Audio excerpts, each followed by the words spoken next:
the person for that post goes back into a by-election. So if you're interested for Gil to see the change on their campus or see different things, they want to enhance or improve on, I invite everybody here to run for Student Gil in that regard. To be the change for your campus, probably some things you might want to introduce or tweak and improve on. You could be that change when elections run. So Chapter Gil requires you to have a 2.3 GPA, can't be in your last year, cannot have any disciplinary matters against you. And once you have that, you'll be cleared to run for elections. Executive is the overarching for all chapter gills, because again, not all 9 campuses could go to the president or address an issue that everybody's having. That's where the executive comes in. So if, let's say, for example, 5 campuses has an issue, and it's, let me say, for example, it's in terms of a particular issue, let me say the safety on their campus, or the cases. The 5 chapter representatives would come to the executive student guild, which would be my office, and then I now would take it from there to address the issue to say, well, let's say, for example, president, students, the chapter reps from EKIAF, Shagramas, John D, Tamina, Tobago has an issue with security. It's a collective issue that, that they brought to me to address. So things the chapters cannot address, they will bring it forward to me to address at a higher level. In terms of executive, if I'd like to run for executive in the near future, a minimum GPA of 2.7 can be in your last year. You have to go through the election process. Once you are cleared for screening, you would campaign, but this campaign is not to the student body. You have to campaign to the different chapter representatives to say, well, okay, I will be the one guiding you all and the student population for the way forward for the university. And then the chapters are the one that votes and installs the executive student guild. So once you cross that process, then, and you win your position, you are now an executive officer. Any questions from anybody? No, sir. All right. So, yeah, I seen a hand from Archery. Sorry if I pronounced it wrong. It's RT, and I just want to let Miss Avalon know that the YouTube live isn't working, and some students are not getting the information that you are being said, so they are a little confused and lost. The live is working now. Okay. All right. So I will put in the chat the guild Instagram pages. The different chapter guilds would reach out to you guys, so they will introduce themselves to you, whether it's on campus when school starts or whether it's through email. In this aspect, I would somewhat be the representation for Point Lisas, San Fernando, and Tobago. So even though I'm executive, I also have a role and duty to fulfill for those campuses to an extent. So I also put my email address and my phone number in the chat in case anybody has any issues or concern or how to contact their chapter guild. I will put that in the chat. And look out for emails and Instagram pages for what your chapter guild has in store for you. Because different campuses have different events planned for their students for the academic year. And if nobody has any questions, I think, Ms. Gishad, I am done. Thank you, everybody.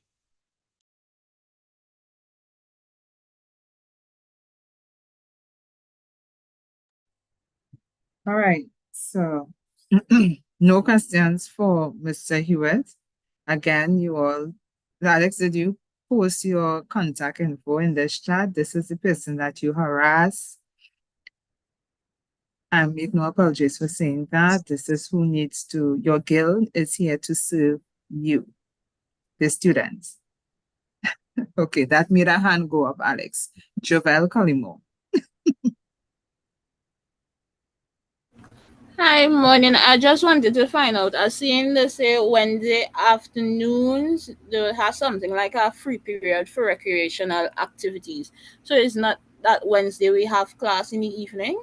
No. Across university, nobody has class during that 12 to 4 period. So that's time flush. Because I mean, you can't go Monday to Friday. Like you say, some persons 8 to 4 every day for school. There are time for you to de-stress and recreate. So some campuses, not all, some campuses has an activity room. Some may have a table tennis board in the cafeteria. Different campuses has different cultures. So that is your time to rock back and relax, take it easy, leisure time, interact with different students. So I don't run away because you know you have the Wednesday 12 to 4 free. Try not to run away from campus, try to socialize, interact with the students in your campus, get to know students from different programs, and you know, interact and mingle and have activities. The famous activity in UTT is All Fours. We love to play cards and table tennis in UTT here. And then you might have some students might be interested in pool, pool as in the pool ball and different activities, novelty games that we say the success unit who would speak in a while. They might have activities, intercampus, table tennis, cricket, these different things. So try not to run away. Well, because you know, well, Wednesday, 12 to 4, free. I could in my house and sleep. Stay back, take part in the activities that we have to offer. Because this is what builds your campus life and community and camaraderie with different students outside of your program. Alex, can I just add? You're not supposed to have class on a Wednesday 1 to 4.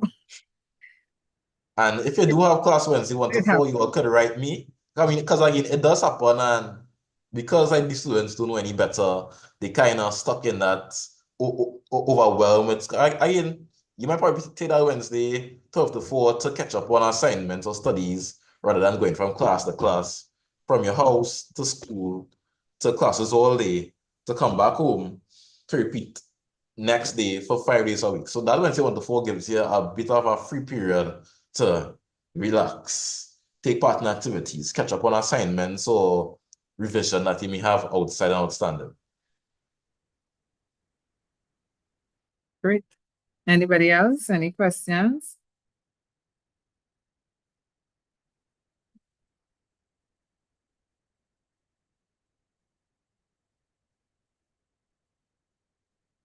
Let me just. Hi, good morning. Hi, Kyra. I'm not sure if this would be a question, but on the timetable, I see that also my timetable on Wednesdays and Fridays. I don't exactly have classes, but I have stuff for like office hours and committee meetings. Would you be able to tell me exactly those are? Hi, I didn't catch the part with the Wednesday exactly. Okay, say it again, please. Wednesdays and Fridays, I don't have like classes. Mm-hmm. I don't have classes on the timetable, but it says office hours, committee meetings, and faculty stuff like that. Right. Which program is this? Education, Masters of Education. You could probably find out from the academics, but on my assumption, again, that Wednesday, 12 to 4, lecturers, again, because there's no class across the university for students, by extension, lecturers will not have any classes in that regards. So some lecturers also open up the Wednesday 12 to 4 for office hours in the event students have issues or they don't understand let me say a particular topic. That Wednesday 1 to 4 is used for things like that. So lecturers themselves, because again, you can't, let's say for example, Ms. Gishad is a lecturer and you don't know when Ms. Gishad don't have class to speak to her on a private one-on-one. You know for sure, most instances, that Wednesday 12 to 4, the lecturers would have the office hours posted to say, okay, Wednesday 12 to 4, I am free, so any issues, concerns, students can reach out or come to where they are for any issues or concerns. So different programs has different, and different lecturers have different office hours based on it. So if you like, when you have your academic one-on-one sessions closer to when school starts or when school starts, they will advise to say, well, which lecturers have the office hours to reach out to them. There's a question concerning what clubs are available right now. All right. So Right, some of you all who would have attended the UNations Fair Endpoint Resource, each chapter that was there on the table, they were tasked to reach out to the students to indicate what interest that they have. So when school starts, the different guild reps would come around to ask students what interest they might have. So once school starts, we will start to formulate and get clubs up and running again. So currently we have the religious clubs active, which is IVCF, Islamic Society, Hindu Society, any other specification? Say that again, Alex. Currently we have IVCF, Islamic Society, Hindu Society. Hindu Society. So someone keeps asking about an archery club. There was an interest in such a little while back, but I don't think they ever got it off the ground. Reason being that one of the stipulations to form a club is you have to have at least 15 members to start. I don't think they were able to gather that much interest. So again, I would have mentioned before, if you're interested in starting a club or probably revamping an existing student club, you can email me and we could go from there. So I can send you the information and we could work on getting it started. If it's an area you're interested in and there's a club that's already approved but just dormant, because some clubs have went dormant since COVID, we can work on probably just restarting it. So do send me an email if you're interested, or as Alex indicated, your guilds will be coming around and you can liaise with them and we can get these clubs back up and running. And like even to like when you guys have your student body meeting, these are things for you all to attend. This is the forum for you all to address issues, because if you go through the whole semester with an issue and coming out to final exams, you not want to bring it up. It kind of defeats the whole purpose, and we have to work 10 times harder. Not saying that no, we can't do it, but if you bring it to our attention early, we could address it before it gets too late. So when you see the guild sends out to say, well, okay, so nobody meeting online or so nobody meeting in person, try to attend, even though if you don't have anything to contribute, you will also get updates that may not be shared well with your colleagues or anybody else after the meeting. So it's good for you all to come out and attend student body meetings, virtual and face-to-face. You'll get updates on what's going on active. So let's say, for example, next 2 weeks, TTT having a change. The guilds will call your student body meeting to update the students on what's going on within their campus and within the university. So therefore, when 2 weeks come around, not everyone won't be like, oh, this was a surprise to us, we didn't know.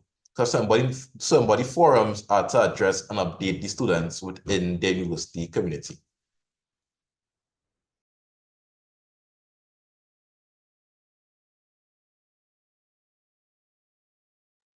Okay. So for the Christian, your question, does all campuses across the board have the same student clubs? There are different clubs on different campuses, as well as we have university clubs. So some clubs are university clubs and some are campus clubs, which means that some caters to the entire university body. And then, so for instance, hiking club, there's a hiking club that UTT has, that is the UTT hiking club. So that's everyone, all the campuses. But then you have campus specific clubs. So for instance, at the Chagramas campus, you have Marine Mantas. Marine Bantas, right? So that's specific to that club. That's campus, sorry, because they deal with marine stuff. All right. Avalon. Hi. Hi, I would just add, as you related with the university club level, the SPE, which is the Society of Petroleum Engineers. Yes, so that's one of them as well that exists. All right. Well, thank you, Alex. And I'm seeing persons asking on the live about football club and so forth. Yes, you can join a club even if you're part-time. IVCF will gladly take you. They even have Instagram page. I know that's one way that you could communicate with the UTT, IVCF. So I encourage you all to check out their Instagram page.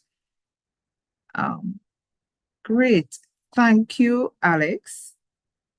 Thank you, everyone. Enjoy your day. And we want to quickly move on as we asking about sport clubs and all of that. Our sports officer who is here today, Mr. Nicholas Lochan. Nicholas, you're here with us, right?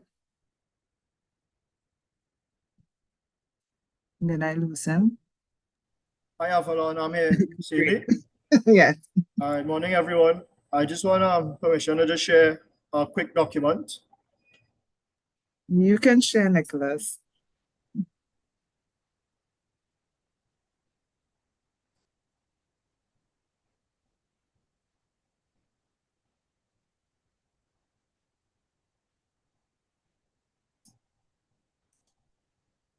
Sorry, folks, again, me some trouble here.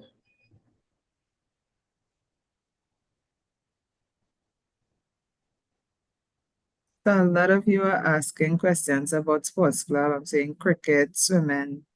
This lovely gentleman here could talk to you all about these things once he gets started.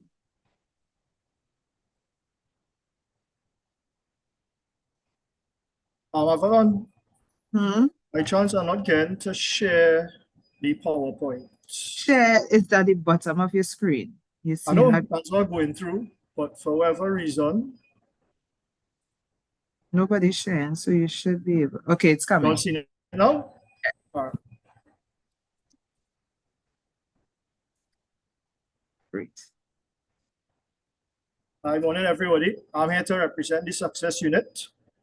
The Success Unit falls under the Sports and Recreation Unit of the University, and we are known as the home of the UTT Patriots. Things to know. First thing, go to Facebook and join. We have a page called UTT Patriots where we give updates on sport within the university. It's really interactive. You'll see some of the latest posts, some of the athletes that represent in the country or the university. So you're welcome to join. The Sport and Recreation Unit is made up of 3 subunits. High Performance, which is 7 sporting disciplines. Gyms, Student Athlete Rehab, Strength and Conditioning. Gym fees are only $50, and we have 3 campus gyms: San Fernando, Ekiaf, and Point Lisas. And finally, the Success Unit, which, well, the acronym speaks for itself, all the different things. Our mission: to provide quality, accessible, and exciting sporting opportunities at all participation levels, using the university facilities to develop a lifelong interest in sport and recreation, to encourage healthy lifestyle practices for our students and staff. We coordinate inter-campus and intra-campus recreational sport activities, which is activities on the individual campuses and activities with all the campuses combined. The 3 sport officers, Mushtaq Mohammed, Imran Jan, and myself, Nicholas Luchan. And we are spread across the 9 campuses: Tobago, Chagaramas, Upper, John D, Ekiaf, Tamana, Point Lisas, Camden, and SFTI. Who do we impact? The students, the guilds, with sporting programs and activities geared to all students.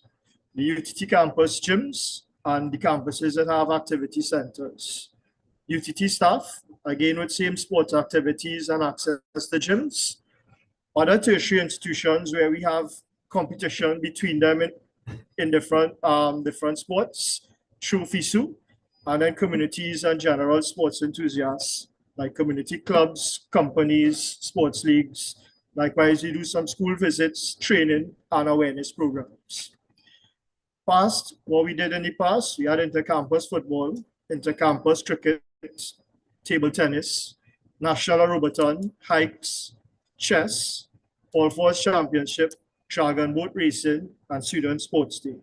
What we have planned for this academic year is inter-campus football, futsal training, which is on Wednesdays at the Mulhooney Recreational Center from 6 to 8 p.m. All Fours Championship, inter-campus table tennis, inter-campus cricket, the National Aerobathon again, and perhaps the biggest event for the year and on the student calendar, Student Sports Day, which is carded for Friday, the 21st of March. Y'all would have heard Alex mention some of the stuff involved. So we invite you all to get involved in your campus. It's mostly novelty races, but there's also march pass, different things for you all to get involved with. These are some of the flyers for events we had recently and a few photos. The university website has more photos. Likewise, UTT Patriots has more photos as well. So you get to see yourself, you can tag your friends, that kind of stuff. All right, like I said, it's 3 sports officers. Mushtaq, he's in charge of SFTI, Camden, Point Lisas, Tobago. Imran, who is in charge of EKIAF, Tamana, and myself, Upper John D. Shagaramos. Our email's there, so any questions you'll have, you're free to send a quick message. Now we have Nicholas, let me ask you to go back to that slide, and students, please take the opportunity to take a pic. Make sure you secure the information on this page, because then you are going to ask in the end to have the contact. right, correct. Nicholas, let me interject, please. Sure. I know we still have a few students that take more postgrad at Agora. Who's the officer assigned to Agora campus? It falls under Tamana with Imran. So Okay. Tamana Agora. Thanks. All right, and have the last slide here. This year we started some UTT Patriots merchandise, and we have a quick competition. Now, I hope you all look crashy site, but what I need people to do if they're interested in trying to win this jersey right now, send your name in the chat, your name, your contact number, your campus, and solve the riddle below. And the first person who gets it correct wins. As easy as that. All right, Nicholas. Yeah, where the riddle is. It's gone? Oh, I took it. Sorry. Because I have to now look for be live as well on YouTube. So the students there Oh, okay. is also in the chat. I forgot to get the YouTube So involved. you're looking for the first person. I think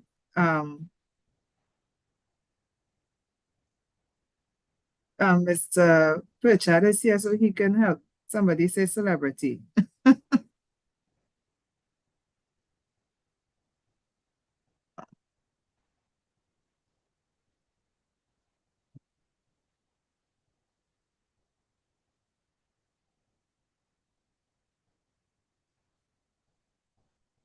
Any questions in the meanwhile while people try to figure it out?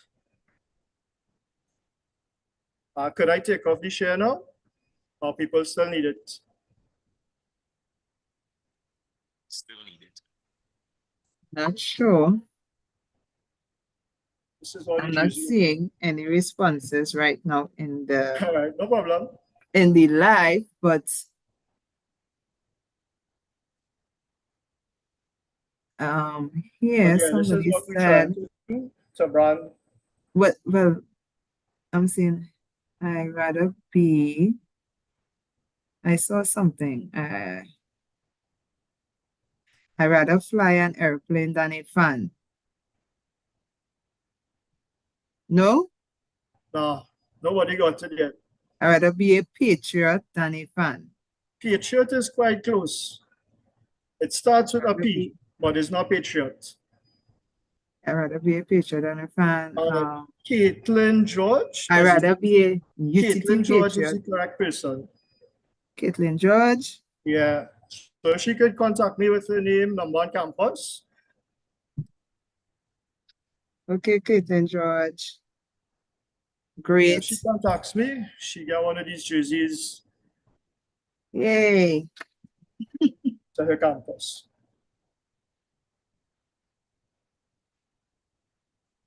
Thanks so much, Avalon. I mean, any questions? Caitlin George. I'm not seeing it. Right. What was the correct thing? I rather be a participant than a fan. So basically, we want everyone who is now new to So the I have somebody on the live that had that as well. Eh? before Caitlin. I can't see times here, but it was Oh, Kayla and George. So you might have to give away 2 jerseys. all right. If that's the case, we could do that. So I have Kayla. I'd rather be a participant than a fan. Yeah. He had that as well. My live was taking a while to load the fresh comments. So Kayla and I apologize for seeing it late. No problem. Nobody they could both privately reach me via the email or on the chat. I'll reach out to them and get the jersey to them by next week. Great. So Kayla and George and Caitlin George. Is that correct? You're all related? It's a brother and sister. What? It may be. All right. Congrats to the both of you. Any questions for Mr. Lochan? I did see some. They were concerned about using, yes, you could use a gym on any campus once you have your IDs, right? Once you have your ID and pay the fee. Yes. I think I saw a question before that about the time of the gyms. And which campus has gyms? All right, the campuses that have gyms are SFTI, ECIAF, and Point Lisas. Gym hours, if I'm not mistaken, are 8 to 4. SFTI may not be open for another month, but I'm assuming by mid-October, it should be ready. All right. Now, this question of how much equipment the gym have, I don't think we have a number. Do we? You'll probably have to make a visit and see. Yes, to the different gyms. Gym dress code, standard, sneakers, shorts, top. Right. I have a question on the live. Can I join the netball club if I'm on a different campus? Netball. This, if you're talking about the regular clubs, yes. I think scholarship team things are already done. Yeah. I know Mr. Puchard is here too, Nicholas. Scholarships would have closed off, but what I'm going to do for those who join the UTT Patriots, and I'd also Senator Avalon, coaching is always open for students who are interested and have some level of competence in the sport. So what I could do is send you all the coaches' schedules, where the venues are, what days and times they train, and you guys free to turn up. There's no cost, but you just have to find your way there. Okay. All right. Because I had another student asking me about the basketball team as well. Right. All that will be answered in that email and likewise the coach's email. So you could reach out to them.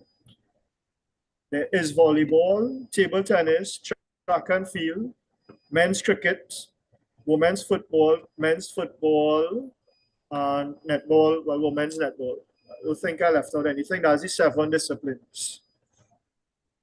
Nice. All right, you all bear with me. I'm one person trying to manage this chat. I'm very happy our next presenter has more than one person here, so they will help me with his chats. And the questions. At least I could do the live on YouTube and somebody can help me with the Zoom chat. Is there a dress code for the gym?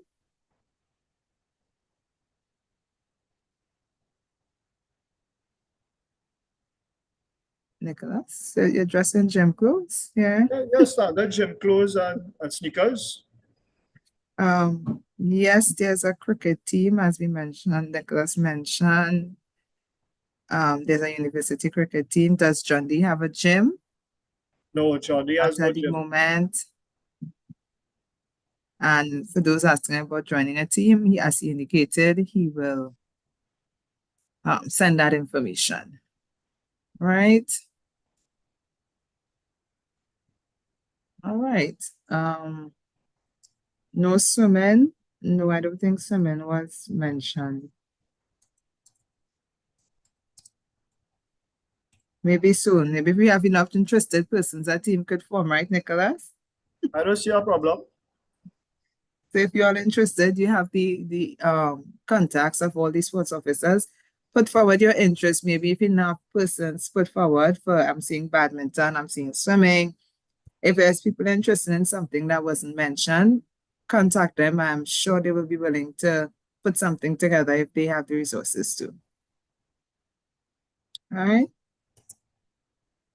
And Caitlin George, just reach out still. I'm not seeing anything from you.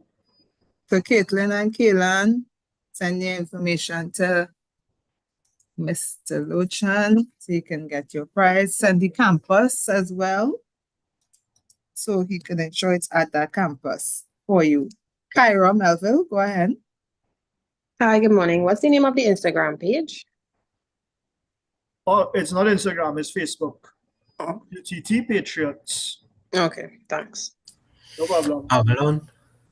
Hi, Avalon, Nicholas. There is an Instagram page as well. Everything on Facebook is connected back to the Instagram page. So you could get information from UTT Patriots Facebook and as well follow on the Instagram page, which connects to the university Instagram page directly as well. Thanks, Ian. Avalon, if you permit me, as we're discussing clubs, and Ian could probably assist me here. We do have a chess club, right? I am currently the president, but I want to pass that over to the students, right? I think the students should lead that club, right? So if anyone interested in becoming a part of the club or being a part of the executive of the club, you could reach out to me or Mr. Pichard, and we could have a discussion. Great. So those of you interested in chess, I think I saw that in the comments earlier this week. There were persons interested. So please message Mr. Morse or Mr. Pritchard, who is here as well. A gaming club. Now, there was one started at SFTI, which is a SFTI gaming club. It became dormant. I'm not sure what campus you are at, but again, please indicate your interest and we can see how it goes from there.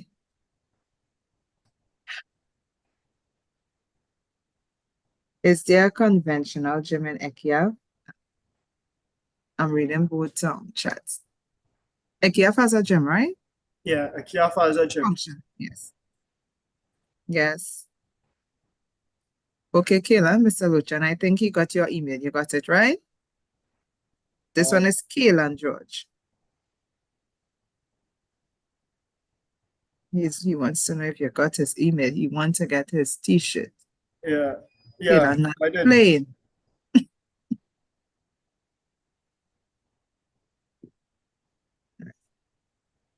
Right.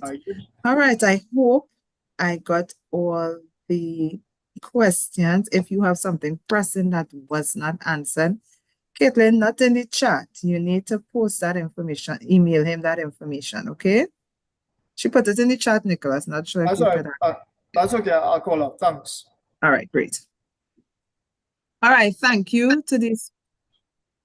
Did I miss somebody? Okay, great. Thank you again, Mr. Lochan. Thank you to the sports unit. And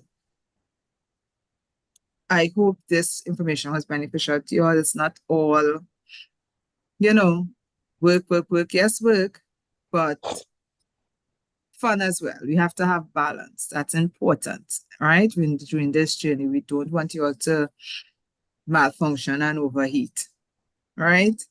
So we have to have balance.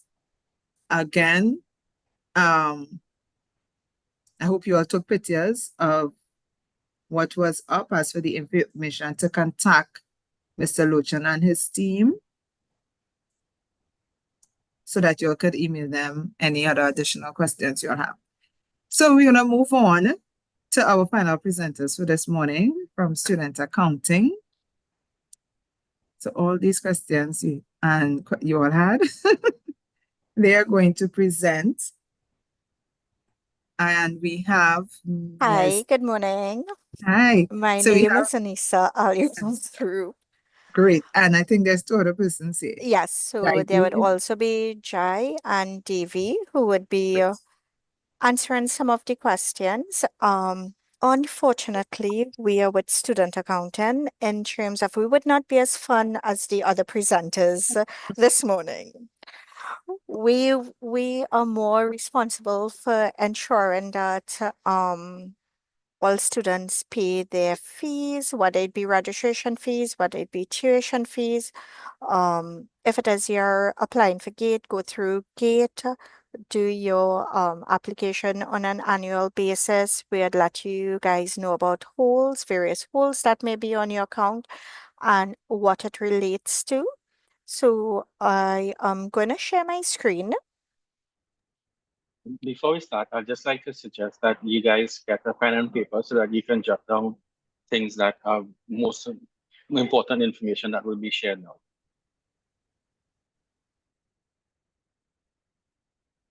So are you guys seeing my screen? Okay. Yes. Okay, great. So like I said, we are basically the student accountant department, our main offices. So we do have representatives in Point Lisas and also in Tamino, and we have one person in Tobago. So depending on where you guys are located, you can always come and check us. We have two accounts, email accounts that you can reach us. Especially if it relates to GATE, you would use the second email address. If it is that it is any general query, meaning you made a payment, there's a hole on your account, things like that, you would use the first email address. You can reach us at the regular UTT telephone number, which is 223-8888, extension 32567. At this point, we have so many students who are emailing us, who are calling us. So if it is you call one time and you don't get through to us, it doesn't mean that you cannot call back. You can call back and we would be happy to answer your call and respond to your queries. So registration fees. Registration fees, it is 1,200. Registration fees are due annually. It is from September in 1 year to August in the second year, right? For the next few years, registration fees should be 1,200. So just make sure every year you pay your registration fees. If it is you don't, you would see a BR hole on your account. What BR means? Block registration. So once there's a BR hole, it is because your registration fees are outstanding. Hold on. Oh, sorry. Right. Right. So that is about registration fees, right? We also have tuition fees. Tuition fees, students have three main methods to pay for tuition. One, you can be self-funded. Two, you can go through GATE. And three, you can be sponsored by maybe it is an institution or your employers or something like that, right? If it is that you're self-funded, then and you're a national of Trinidad and Tobago, you do benefit from a 15% discount. So all of our tuition fees are included in the tuition fee booklet, which is found in UTT's website. So you can go there once you know your program, you can check what your tuition fees are. Apart from that, in your acceptance package, you would have been advised of what your tuition fees are.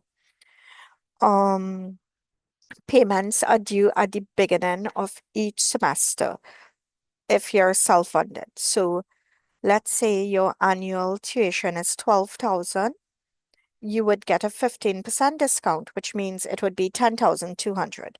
Then your semester fees, because we have 2 semesters, would be 5,100 per semester.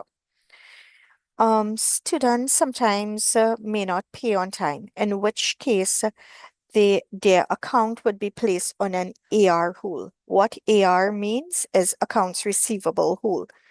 And even if you make part of the payment for the outstanding balance, the AR hold would not be lifted until all payments are made. We do have several payment options if you're self-funded that you can utilize. These include the tuition payment plan. I will give you some more information about that later on, but that is basically whereby you split your semester fee into 3 equal installments due September, October, November, and again in the next semester, February, March, April. The other thing is a help loan. You can go onto to the government website and apply for the help loan or financial assistance. GATE.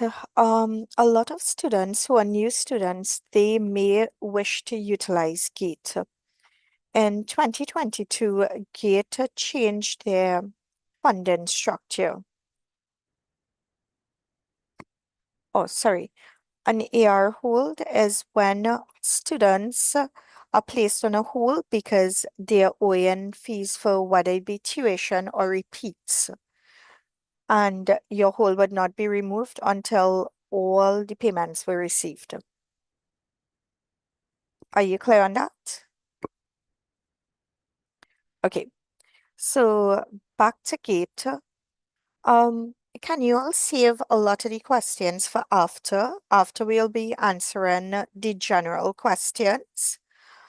But specific questions, for example, if it is you made a payment yesterday and there's still a hold on your account, what you should do is email us and we'll respond to those rather than keep back the entire session for those individual questions, right? But once it is a general question, we will respond to them at the end of the session.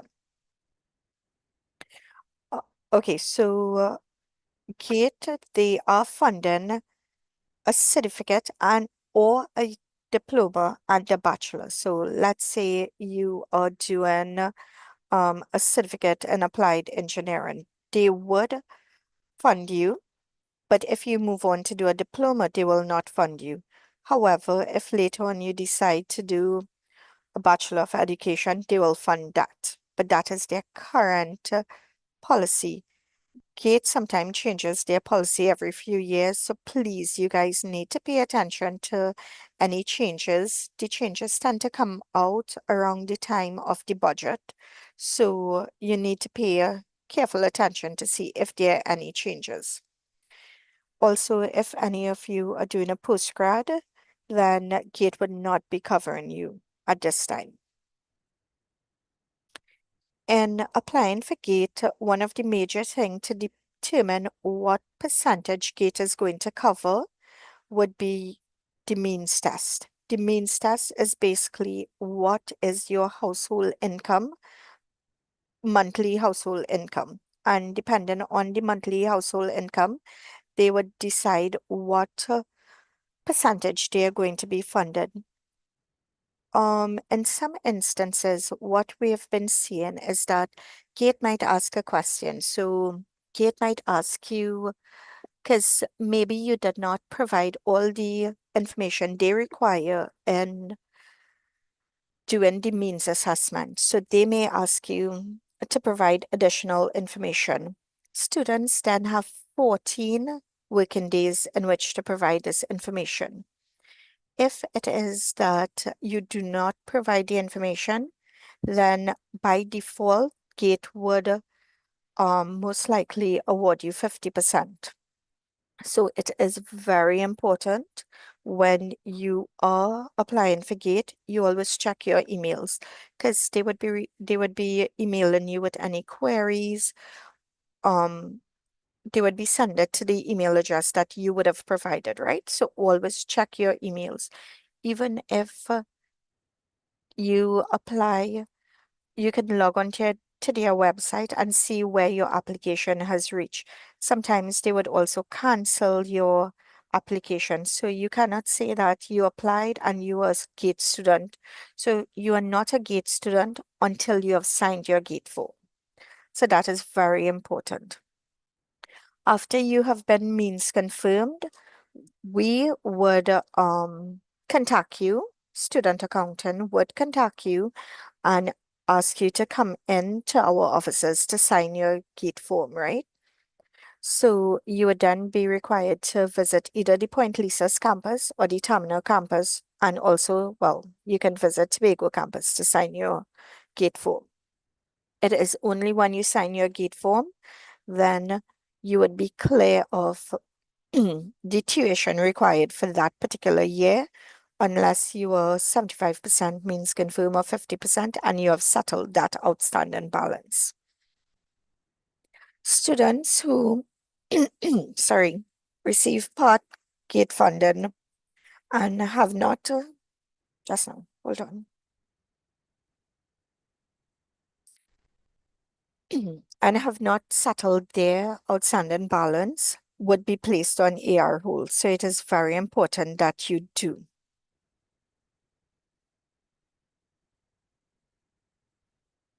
So these are some of the information that you are required to upload when you're applying for GATE. So new students, you would need your acceptance letter, and birth certificate, forms of ID, things like that. For continuing students, you no longer require your acceptance letter. What you need is your transcript, because one of the requirements of GATE is that you maintain a CGPA of 2.0 and above.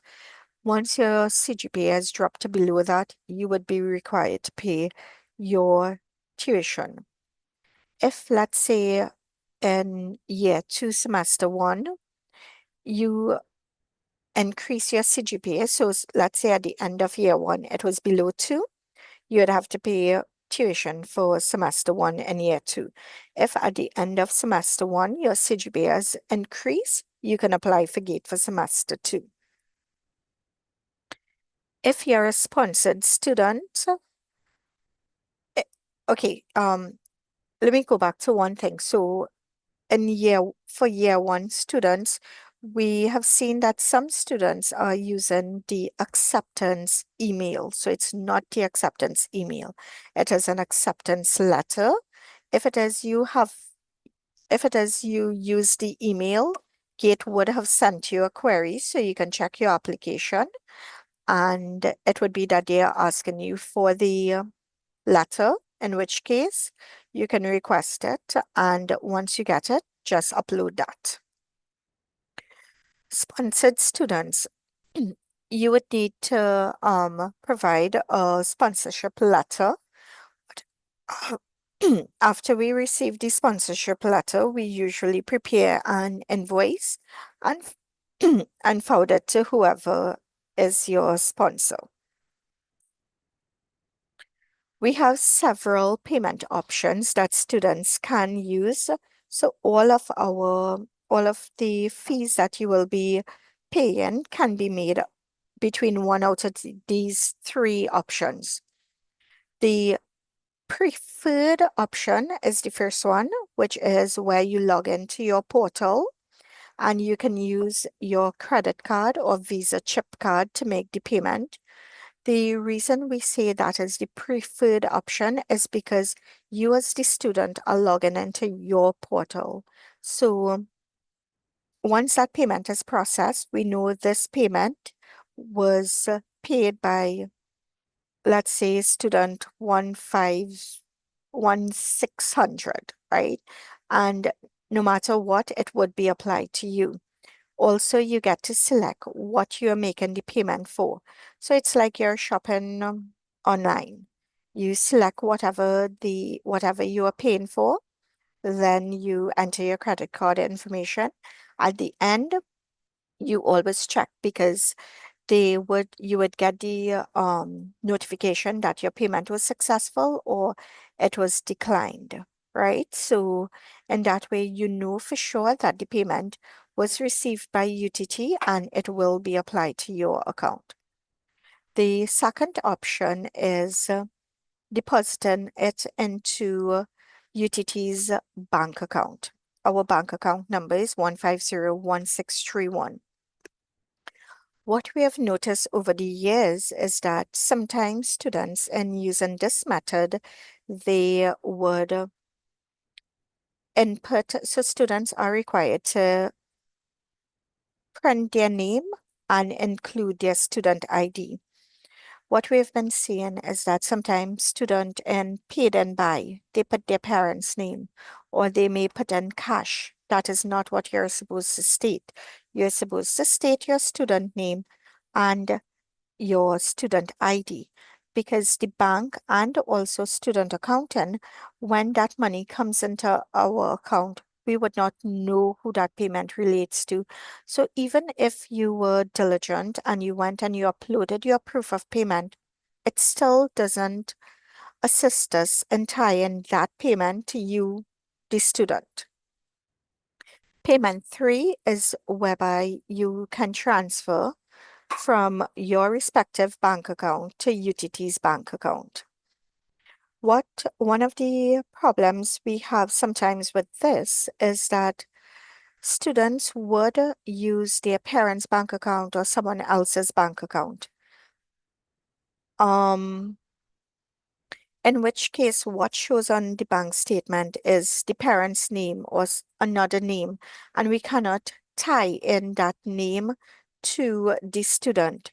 So if you are using this method, you need to send us an email. In that email, you need to also indicate what was the account holder's name. You need to make sure that the payment was successful, because sometimes the payment may be returned to the account holder's account, and you are there thinking that the payment was sent, whereas the funds came back into your account. So it's really important that you indicate who is the name of the account holder. What you also need to do, when you're doing an online payment, to the bottom, there's usually details or description whereby you are required to put in what the payment relates to. What we need for students to do is firstly include their student ID. We may have more than one student. Okay, probably my name is unique, right? But normally we have more than one students with the same name. So when we receive a payment for, let's say, Anissa Ali, we may have a few students with that name, so we would know which one of the students it relate to. However, your student ID is what is unique. So if you put in that first and then the name, it would be easier in applying payments to students, right? Apart from that, once you utilize option 2 or 3, you are required to go on your portal and upload a copy of your payment confirmation. I would have told you that the payment plan was an option for self-funded students. Sometimes we also have students who don't receive 100% gate. So let's say you receive 75% gate or you receive 50% gate and you cannot pay the balance of your tuition, because remember, tuition is basically due on the 30th of September. So if you cannot pay that balance, you can utilize UTT's payment plan, whereby you would go onto your portal and apply for the payment plan. There is a $75 service fee. So once you have done that application, you go ahead and you pay your service fee, because we do not process the payment plan unless we receive that $75. Apart from that, because of the volume that we are dealing with, we may not get back to you before the deadline date, meaning your first payment is due September, right? So we may not get back to you by that date. However, you would know what your tuition is. So if we do not get back to you, make sure you make your first payment by 30th September, because in one of the criteria to get a payment plan or to be entitled to use this facility is to be in good financial standing. right? So if it is, you have an outstanding balance, let's say at the end of year one, then you may not qualify you will not, qualify for the payment plan for year two, right?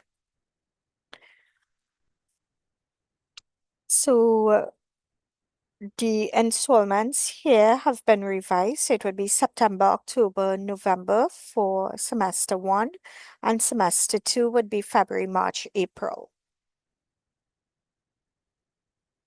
Right? If there are any balances that you have that are outstanding, that could result in your account being placed on an AR hold. I know one of the students asked what is an AR hold. So like I said, it is for outstanding tuition, outstanding repeats, low CGPA.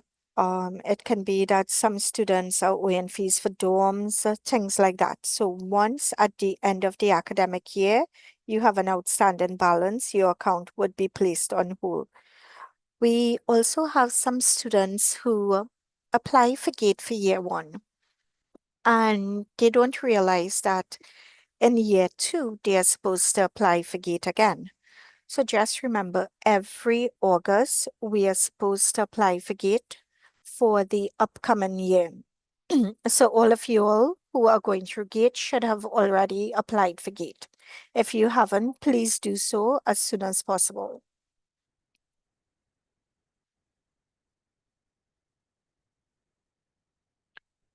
Right. That is basically it. So anybody have any questions? I would have Jai and Devi also assisted me on questions depending on what the questions are.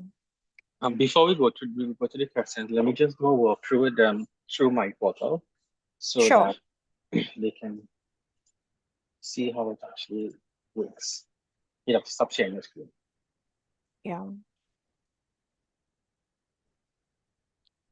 Just now, Jai.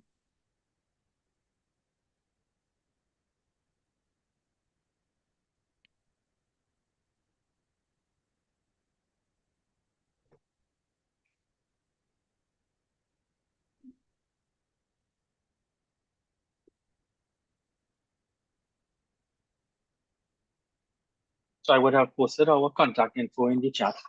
Please make a copy of it, take a screenshot, copy paste it, have that information available to yourself so that you can contact us with any student account related issues or GATE queries issues.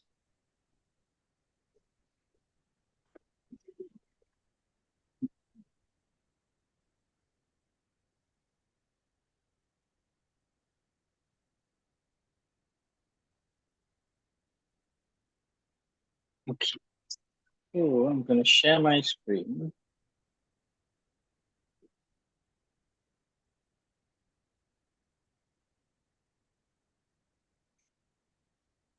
Right, you guys can see my screen, right? Correct? Yes, sir. Yes, sir. Okay, great. Yes. So as you know, everything runs through Google. You have to find out anything, go to Google.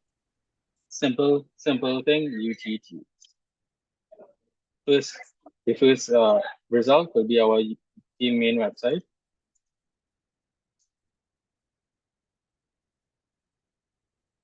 So that takes you here.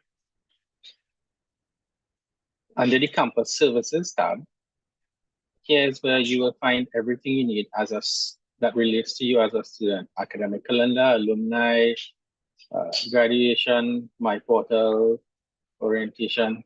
So my portal is this web-based software that we use to manage our students. So this is where you would come to add your courses, remove your courses. You can make payments here. You can do everything that is related to you as a student. So if you have not received access to this as yet, don't worry, access will be granted soon. So you come to the student login here. So you enter your student ID number and then your password. If you're unable to log in, there are password reset options there that you can utilize. So we are on, so you've gained access to my portal. We have centralized all our student accounting facilities under the student accounting tab here. And we have added quick links for you guys. So it's just literally 2 clicks out. Log in, student accounting, and then you come down here and you'll see everything that pertains to our department.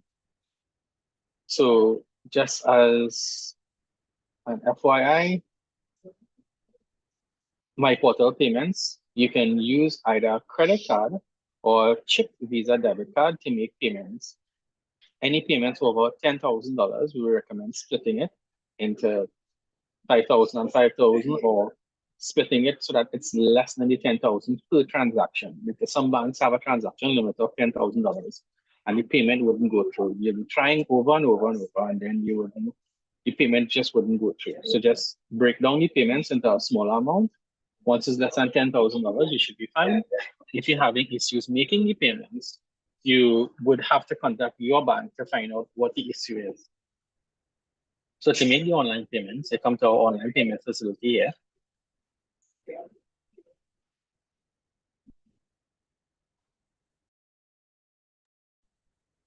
Right. So it's split into 2 categories, right? Online payment, tuition and custom fees, and online payment standard fees. So the standard fees would be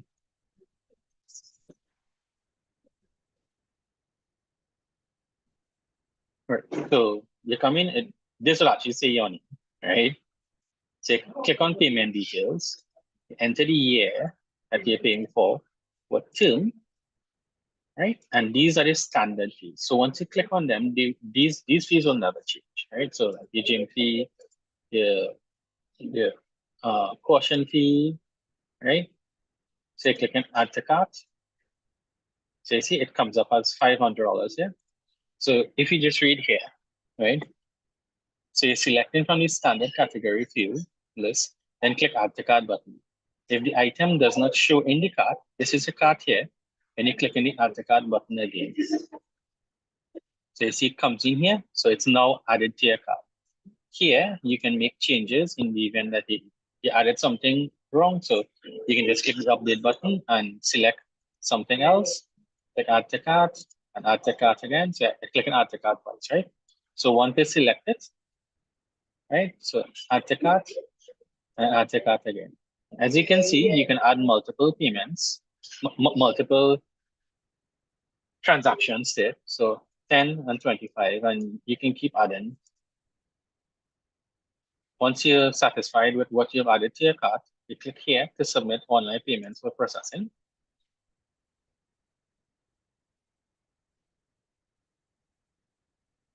And this takes you to our payment page. Right, so you're entering your card number. Again, check Visa, debit card, or MasterCard. You enter your years, and you enter your security questions, the security code, sorry. And you click in here to agree to your terms and conditions, and you click confirm payment.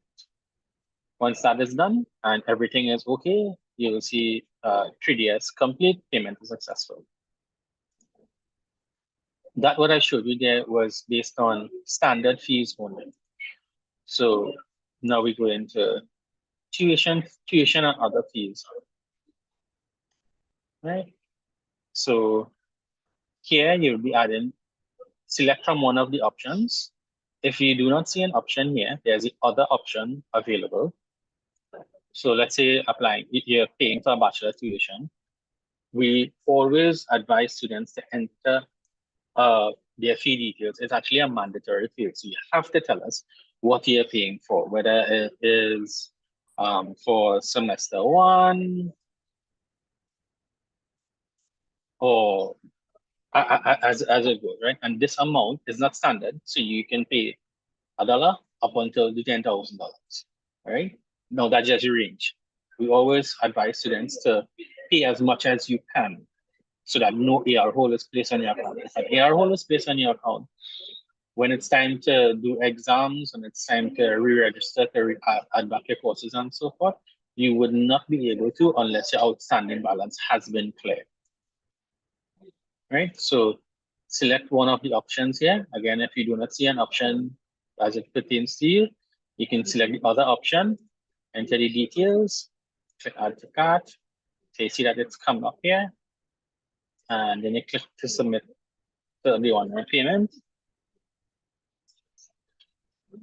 Again, it takes you back to the payment page, enter your card information, confirm the payment, click the checkbox to agree, and then confirm the payment. Once you do, and the payment has been successful, you would automatically receive an email to whatever account we have on file for you.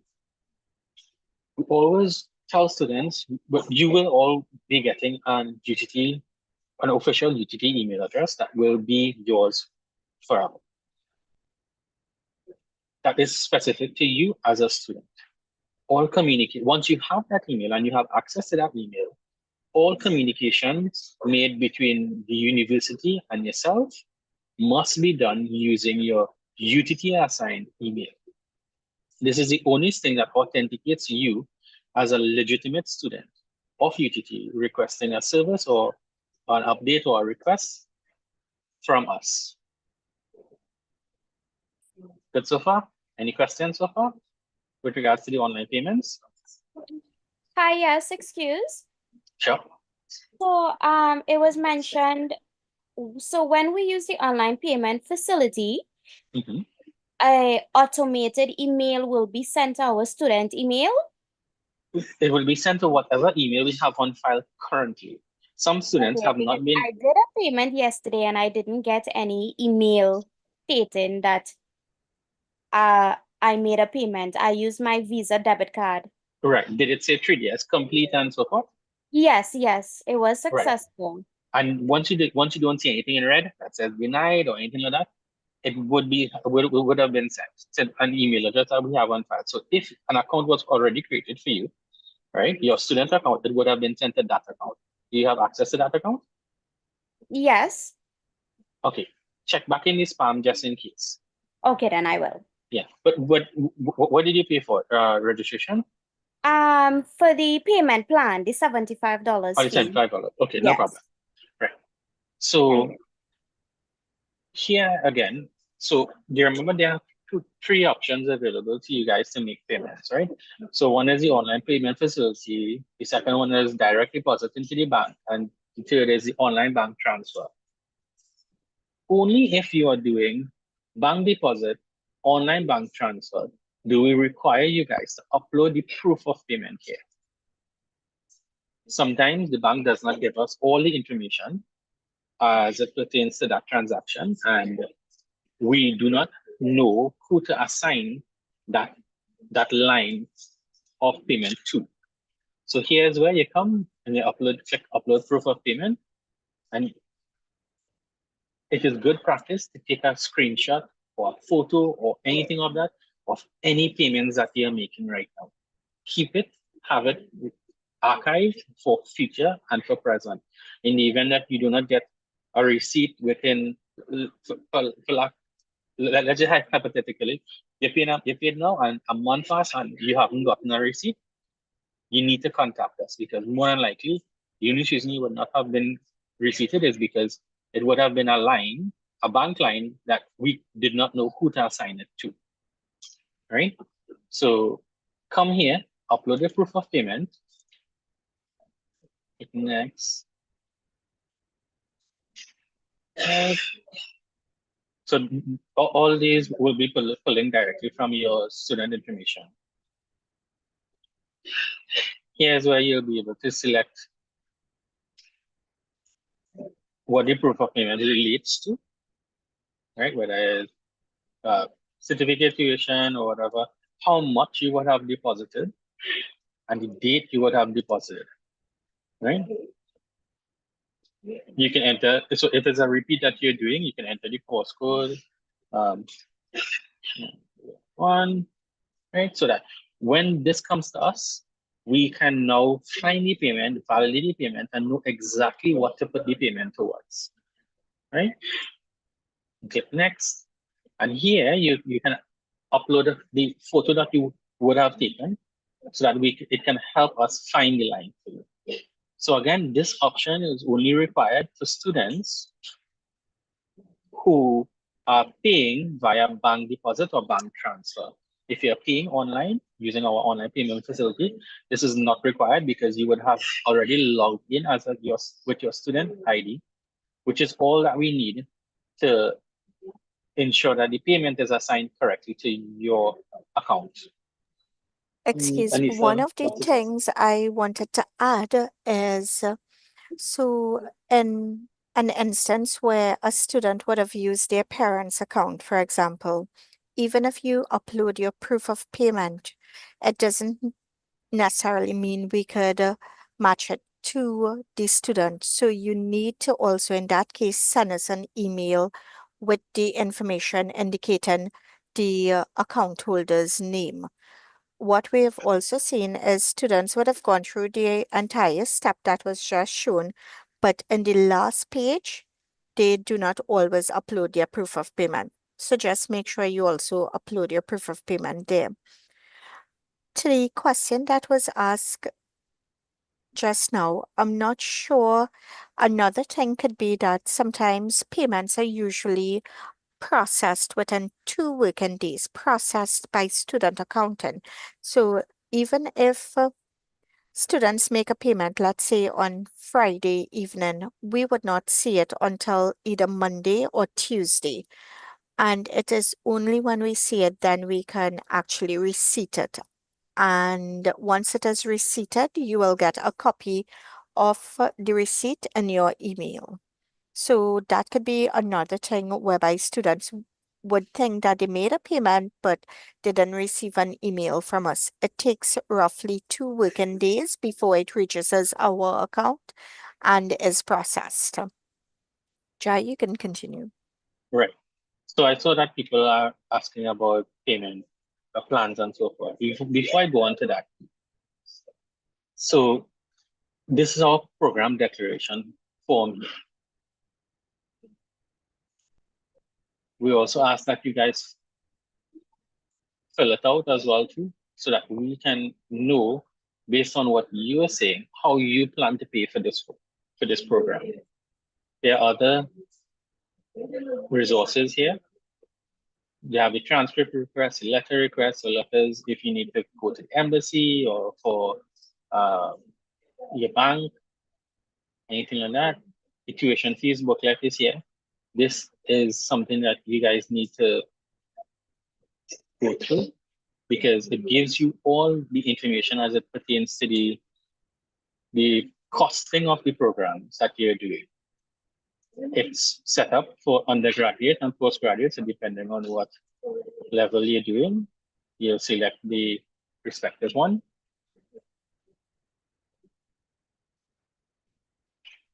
And you scroll along to whatever one relates to you. So you see here, so we give you all information if you are national, non-national, or the cost per credit, the total tuition, your annual tuition, and your self-funded tuition, which will be the 15% discount. So this is the self-funded tuition for the entire program, and this is the annual tuition as a self-funded student. The cost per credit is important for you guys, especially when you're doing repeats, because the repeats are at a cost of the cost per credit times the number of credits that you're doing for that course. So if you're doing a 3-credit course, it will be 3 times this amount, 375. So I recommend that each of you go through this, take a snapshot of this so that you know exactly what you are supposed to be paying for, what your financial obligation to the university is, so that you are aware in the event that you are self-funded that this is the amount that is due towards the university. Just a reminder that tuition fees are due at the start of the semester.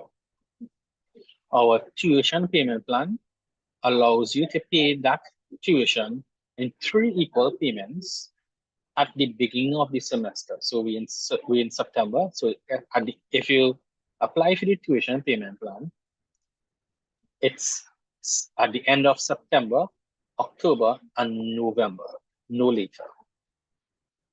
right? So this is the application here, right? So note, it applies for only one semester, and students with an outstanding balance of previous years are not eligible to apply for this year.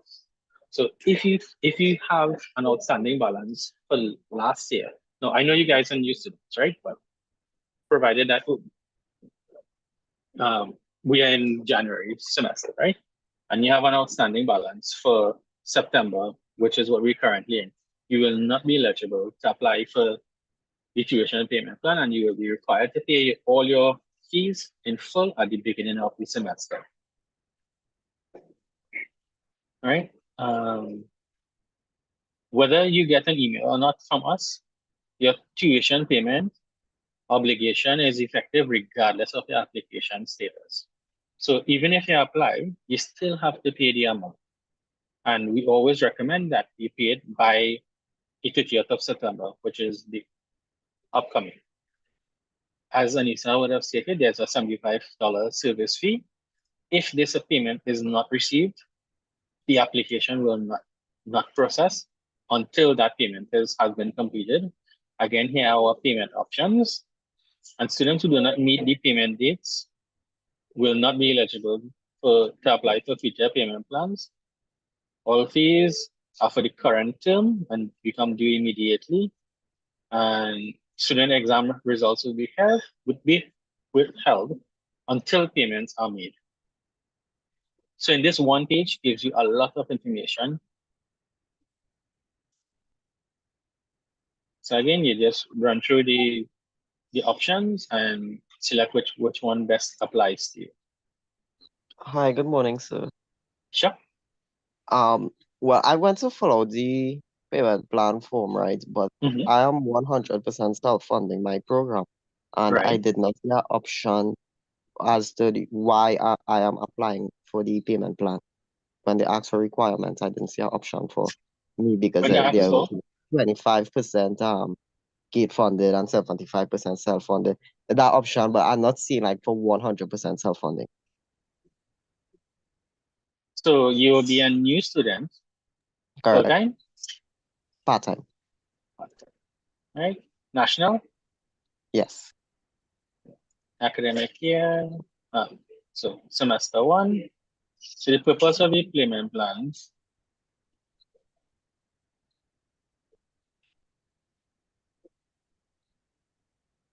not eligible for gate. No, I could be eligible for GATE, but I just choose to fund myself for this program. In this case, you can put not eligible for Yeah, gate. you can just use the not eligible for gate option. That's All fine. right. All right. Thank you. All these are related to gate. These percentages are related to gate. Yeah, that's why I was like, yeah, wasn't any Yeah. option. UTG staff, no. Yeah, you can just use it not eligible for gate, and that's fine. All right. We just need to have some sort. So once you're not eligible for gate, you will automatically be self-funded. That's how we look at it, right? All right. And then you just agree to the above, yes, and then you can so it comes back again here to give you back the information, and you can upload any supporting documents if required. So like if you were GATE funded, you can upload information that GATE would have sent you stating that you were 25, 100% GATE. Right? So we advise you guys to use the online payment facility as your first method of payment. It's available for all Visa, chipped, or debit cards. It's the most effective and efficient way to ensure that the money that you're paying is applied correctly to your student account. Excuse me. Sure. Morning. I had paid my registration fee. I do a diploma, right? And when I went to, I upload my proof of payment because we paid online, and they asked for the proof of payment that you just talk about. And on the student where I had to go to add my course, it said that there's a receivable account hold. Could you explain a little bit on that? Yeah, hold on your account. You're a new student or returning student? New.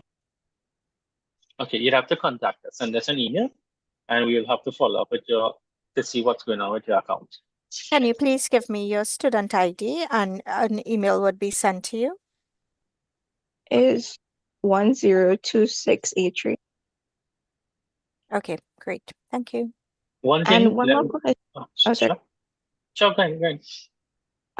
I applied for GATE as well as and got 100% right, but I don't know where that I have to like put in the application number and stuff. If you could just Can you repeat that? the You got application 100. number Application number for what? for GATE, because the first time I had to do the student form, they had asked for the application number for GATE, but I didn't receive anything from GATE yet. The first time you did which form? To apply for the course that I'm doing.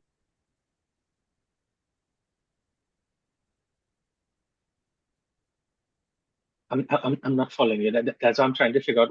At what stage you were talking about? Is it at the start where you are now applying for the program, or? Yeah, the first form where I now apply for the diploma. Oh no, that wouldn't fall under us. But once you get 100% GATE, then you'll be fine. Once you have documentation stating that, then you'll be. We would eventually get the information from GATE, and it will be applied to your account. Okay, thank you.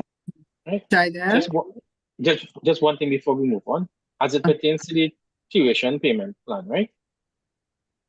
Here is the agreement form for the tuition payment plan. You are not to complete this form until you have received an email indicating that your tuition payment plan application has been approved. So only when we have sent you an email stating that your application has been approved, then do you go to this form and complete it and send it back to us. Do not complete it unless you have received an email indicating that it has been approved. Yeah. And either student accountant or myself will be the one sending you that email to whatever email account we have on file at that point in time. Jada, well, as you're aware, I'm filtering questions as well from the live stream. So one person asks, if your GATE funding doesn't clear by the 30th, what's next? Anissa? So students, if it is when you're completing your means testing, you would be aware of basically what amount you would qualify for. So if it is, you would qualify for 100%, you can just hold on, continue your classes as normal. Probably before the end of October, you would be means confirmed, at which case you would come in and sign your form.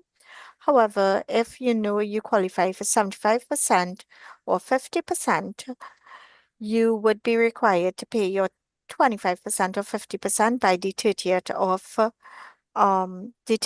of September, or apply for the payment plan and start making your payments over 3 equal installments while you wait to sign your GATE form.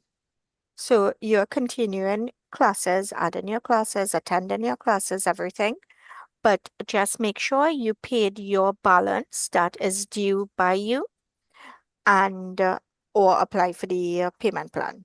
But once you receive that email, because most likely that email would be sent by GATE stating that your means confirmed, and Miss Davy Rugby would send you an email requesting that you visit our offices to sign your GATE form. So you would then come in and sign your GATE form. Next question. I have a question. Excuse me. Sorry. 1 second, right? Just before we proceed. I know it would have been stated in the slideshow that we would have sent, but as it pertains to GATE, GATE covers you for 1 certificate or diploma course and 1 bachelor course. So it's either a certificate or diploma and a bachelor's. So 1 of the first 2 or a bachelor's. Clear? Yeah, excuse, hello. Mm-hmm. Right. So I applied for the full payment plan, right? So I'm self-funding myself the entire thing, right? And I applied and I haven't received an email as to, you know, being accepted to pay the payment plan. I paid the 75 and I end up overpaying, which means I paid the $75 twice. And well, I messaged my bank and they told me that they would have had to contact, well, the school to send back one of my 75. And also, I came in a bit late. Would I be able to attend my courses if I don't get accepted to pay the payment plan? Once you have nothing owing for previous, if you're a new student, Yeah, you new will be student. accepted, right? Because you So have I will nothing outstanding.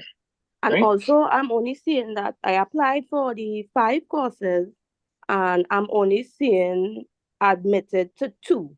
We That wouldn't be able part, to advise on that. No, that's not an accounts question. Okay. Yeah. All right, but apart can from that, I? you can continue with your first payment by the 30th of September because you would know how much you're required to pay. So make sure whether one of us respond to you or not before the 30th of September. Make Okay. sure you make your first payment. And all payment information is on the fees booklet. Go there and you'll see what you're supposed to pay for. What is required.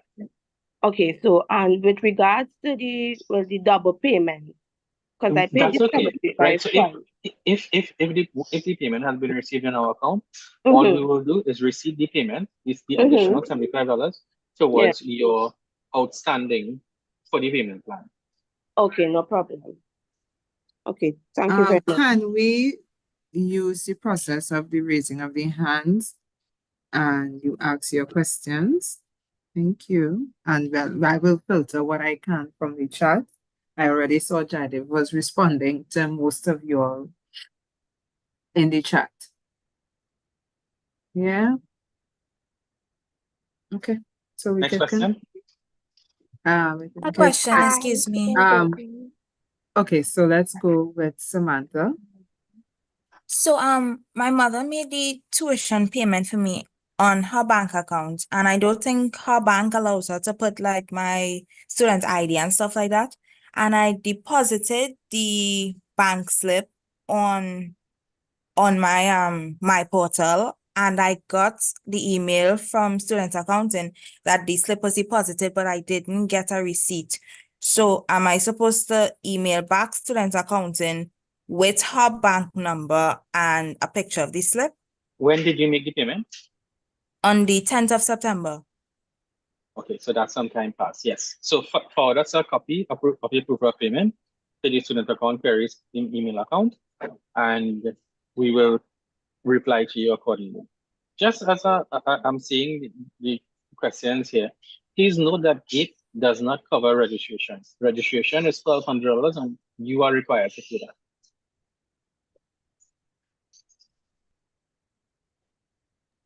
All right. We have Richwick. Hi, good morning, everyone. What I wanted to find out is when I do the deposit at the bank, besides the student number, what else I need to quote on the receipt? Honestly, all we need is a student number. If you don't put anything else, put that student number. That is all that we need to tie back to your account. So instead of you putting registration fee for blah, blah, blah, blah, blah, and then your student number, just put the student number alone. Right? Okay. Once that is your unique identifier. So that's like your ID card. You alone will have this number. The other question I had was when I do make the payments for the tuition, if I make any payments for the entire year, what do I need to what information I need to put on the upload proof of payment? Are you a self-funded student? Yeah. Okay, so self-funded student, you don't need to pay for the entire year. You can pay per semester. If you have the funds available and you want to pay for the entire year, that is fine. However, if you're a self-funded student, you're only required to pay per semester. Okay. So you go to the tuition fees booklet, see what the yearly cost is, split it in 2 because we have 2 semesters, and you pay that amount. Okay, so that's the better thing would be pay for the semester 1 and semester 2 separately. Semester 1 and semester. Now, if you have the money available and you want to, it is all well and good. It will be applied to the entire year and will be covered for the entire year. But does it have the option in the drop-down box For the entire year? Or just have semester 1 and semester 2? I think it just has semester 1 and semester 2, but you can use anyone. Yeah. You remember, you still have to enter the amount, the value. Yeah. Right. So that value, based on that value, we will know that it's for the entire year. Okay, all right, thanks. Yeah. Apart from that, remember, if you are paying for the entire year, then you don't need to utilize it. Yeah. So that's the next thing too.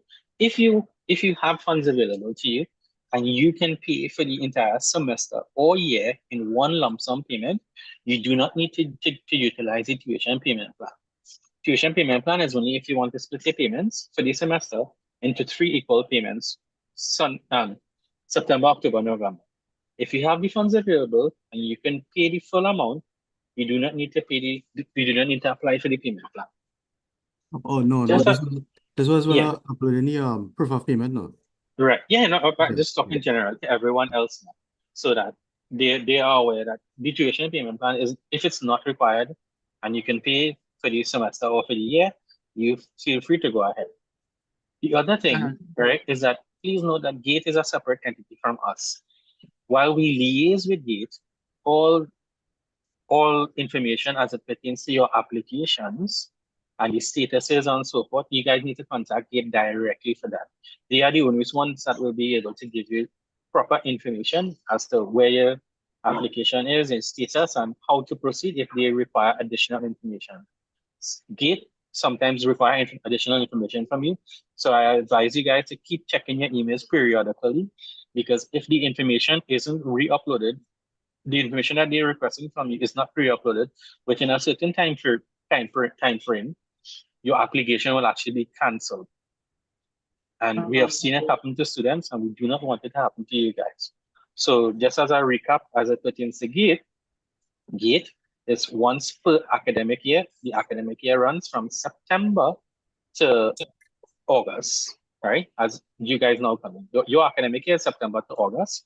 You have to pay a $1,200 registration fee, which covers you for the entire academic year, September to August again, sorry.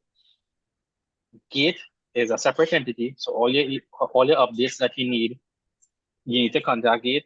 If you have applied and you're still waiting or whatever, contact you. We want you guys to ensure that your GATE applications are processing and progressing, and that there are no holdups, so that we do not have to apply GATE AR wholesale accounts to buy you from exams and results and adding courses next semester and so forth. Okay, so we have Mikhail Mahabir. Morning, Mrs. Mikhail. Mikhail, okay. So I have a question about the GATE e-service. On the GATE website, it was saying application status applied, but they just emailed me at 10:57, and it's saying that correction required. And on Right. the So that is email, exactly what I was talking to you guys about just now. If they require additional documents from you, they will email you, and it would be sent to the email address that they have on file as well, too, right? So it may not necessarily be our email, depending on what you would have put during the application form. You can go ahead, continue with the question. Yeah, and they said the correction required is please submit all pages of your official acceptance letter showing the institution name, your name, the program name, and the start date.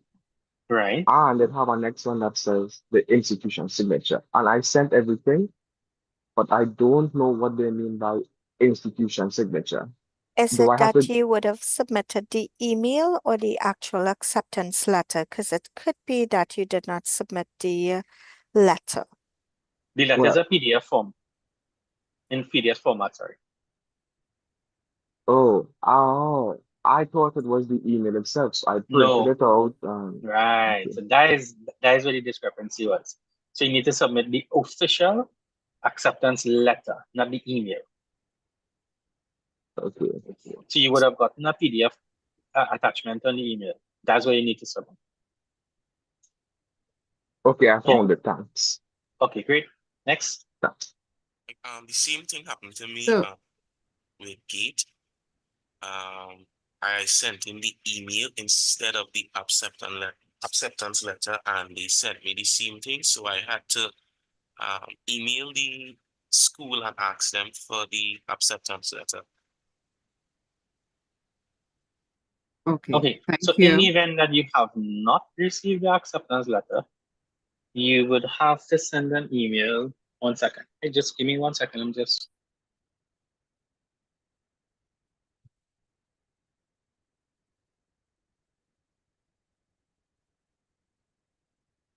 Yeah, if you have not received an acceptance letter, you just have to wait for it. It would come to you eventually via email.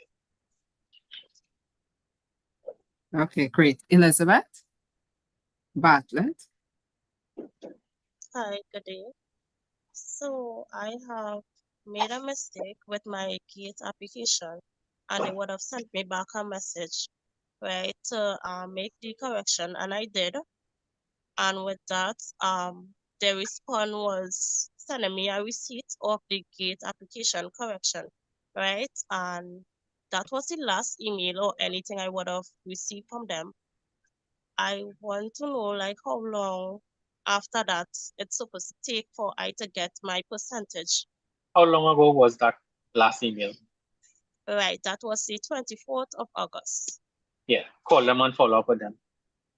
Apart thank from you. that, so right now, GATE is not just dealing with UTT's applicants, they are dealing with applications from other institutions. So we have instances where now GATE has taken almost 2 months between the time you applied to the time that your means confirmed. However, like around June, July, GATE was taken 1 week. So it is really dependent on the student in terms of how many corrections you have, things like that, and then the amount of applications that they are processing. So as long as you're seeing things like means confirmed, clearance verified, clearance approved, you are fine. It's only when there's a query, then you would know that, okay, you have to do something, you have to respond to them. But apart from that, it's just going through their process and dealing with the amount of applications. So don't worry about that. But if you think that a significant time has passed, like what you're saying is like a month since you haven't gotten an update, you can go to the eGate website and inquire about your application. You can see updates on your application there, or contact them directly, because you don't want to wait too long and they cancel the application because they were waiting on something from you, and then you'd have to start this whole process again.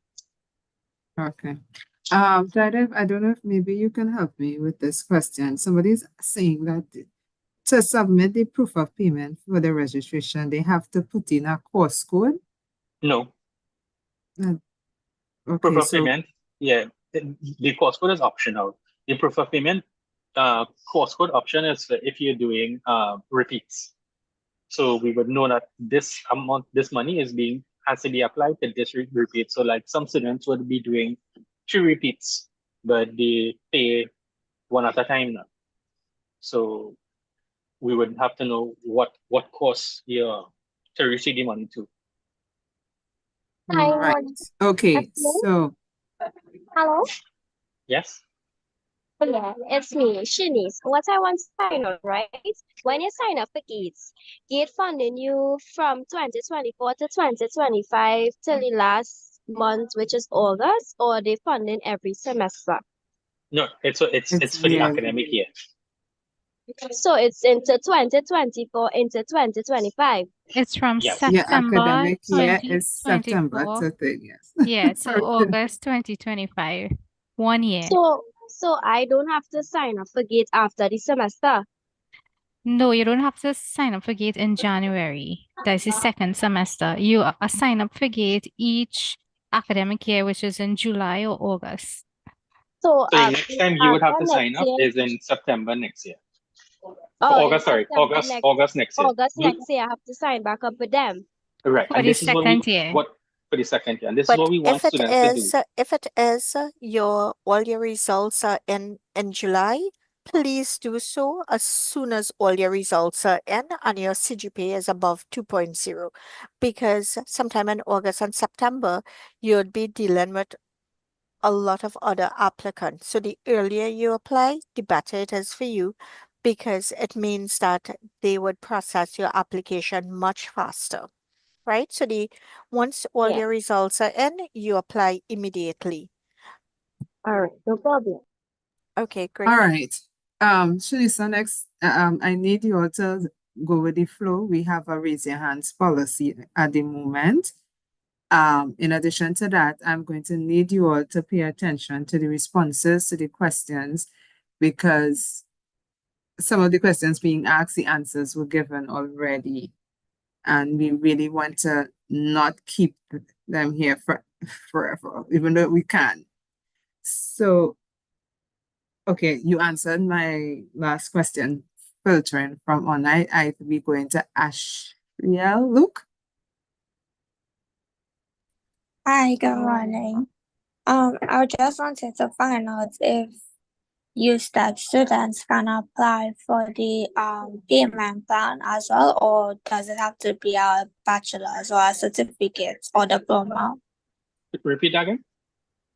I just wanted to find out if USTEP students can also apply for the payment plan, or does it have to be a diploma or bachelor's or Yeah, you can go ahead and apply for it. Yeah. How many courses are you doing this semester? just one? Oh no, then you wouldn't be able to. It's just $1,800, so if you split it, it's not that much. Would you be able to pay the Okay. $1,800 in one payment? Yes, I just wanted to know if I could Yeah. still apply for the You can still apply, payment but plan, the $75 that you pay here, you can just put it towards your $1,800 one time. We're trying Okay, thank to you. minimize you guys having to pay additional if it is that you have the ability to pay the amount one time. All right. Okay, thank Okay, you. so Tashana, Philip. Hi, I would have paid my registration fee and my account is still on hold. Should I be worried because I'm not able to apply for any of my courses coming up When for did you Monday? pay your registration fees? August the 30th, What is your student ID? 103673. Okay, I will call you after, right? Okay, no problem. And with the payment plans, right? I've been funded and everything 75%. So all I have to do is pay the payment plan fee and then apply and wait till you guys approve and then do the agreement. No, you do not have to wait until you approve, because you can pay your first installment by the 30th of September, or not before the 30th of September, right? Okay. That's what I would have said to you guys. Do not wait until we tell you that you're approved before you make any payments. Go ahead and make the payments, because you have to make the payments either way. Whether you're on the payment plan or not, you still have to make the payment. The only difference is that you'll be paying a portion of the amount that you're supposed to pay. Tashana, quick question. How was your payment made? It was made via online banking. And can you tell me the name of the account holder? Lynette Phillip. Okay, no problem. I will call you after. So Okay, to everyone who has questions regarding payments that you would have made and you haven't gotten a receipt or information about it, I'm sending our contact information again here. Forward us a proof of payment. Proof of payment meaning the slip or a screenshot or image of the payment made, so that we can find the line if it has not yet been received. Hi, excuse. Okay. Hi, Tashana, Tashana, the payment was located. The issue we had was we could not assign that payment to you, the student, because it was in the name of Lynette Phillip, and what the person would have put in the description would have been enrollment fees, $1,200. So maybe if there they had put in your student ID, we would have been able to assign it to you. So this is an example of one of the issues we do have with students when payments are made and we cannot assign it to a student, right? So the hold would be removed in a few minutes. Okay, thank you. I- Okay, thank you, Anissa. So again, Welcome. as Anissa said, and I would have said, when you are making online payments or making payments directly in the bank, if you don't put anything else, it's fine. All we need from you guys is your student ID number. You don't need to put anything else but that. Once you have that, whether your mommy or your daddy account is coming out from, that doesn't matter. We will be able to tie that money towards your student account and assign it accordingly. Great. I just Tisha, wanted could you? I just wanted to say that I have the same issue because I didn't really have a question. But what I was trying, because I was listening to what they were saying, and I think, because I did put my UTT ID as well. However, I don't know if they put it in the wrong place, but she put my name, she didn't put hers. And I think she put registration fee in the description, but I did forward a screenshot to student account queries and I didn't get any response. Okay, so just forward us back the email and we will try to attend to it today if possible. So again, so as you would have stated just now, your mom would have put your name, then registration fee, and then your ID. So all the bank may have just sent us is possibly registration fee and part of your name, but we don't have an ID to tie it back to. And just give me your ID, please. 99205. Okay, no problem. I saw a question there. Just one question. So I'm trying to do back and forth because I'm trying to give you But guys I see general Davy is information. answering in the chat Yes. as well. So Yeah. I guess she'll cover that chat and I'm covering the screen Just to the best for of my ability. for you guys' information, gate covers you for the year. If you are 25% gate funded, you are required to pay 25% of the amount. So if you're 75 gate funded, you are required to pay 25% of the amount. Just hold the line for 1 second.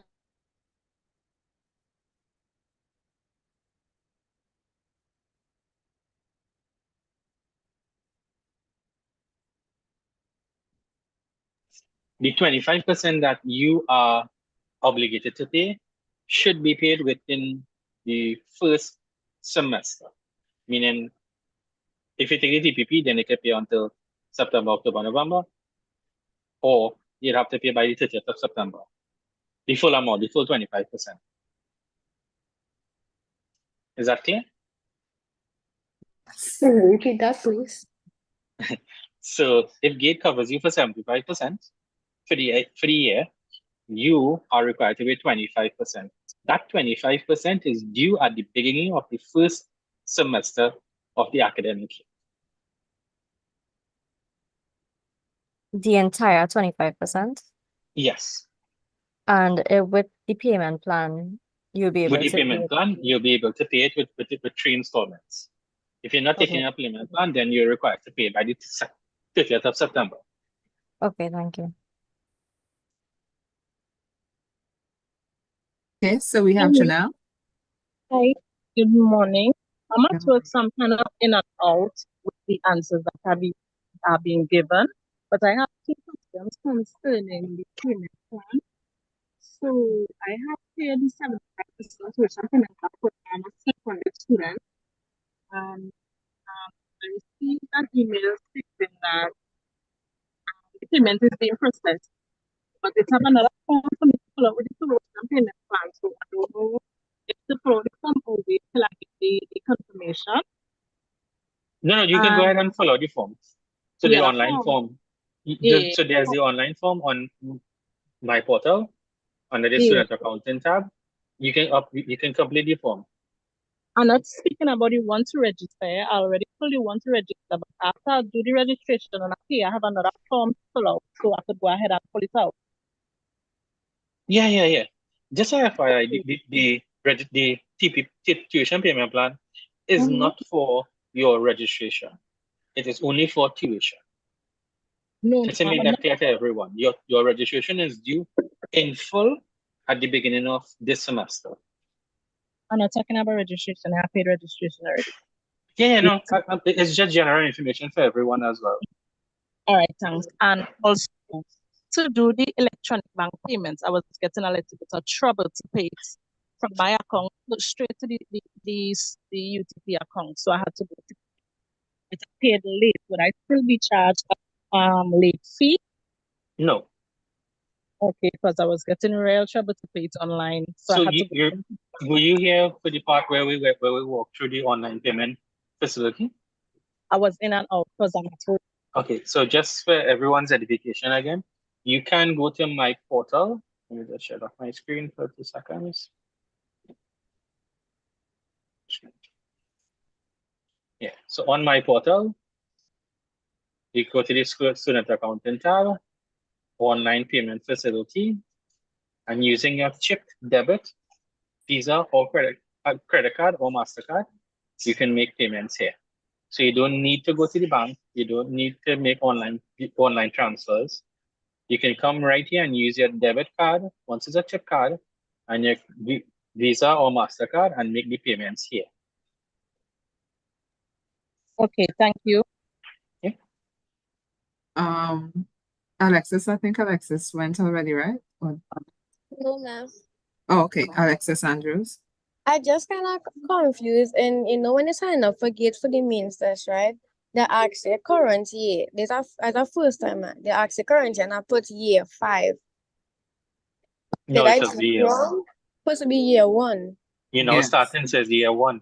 Yeah, so I was trying to edit it, but I can't edit it because it then went through already.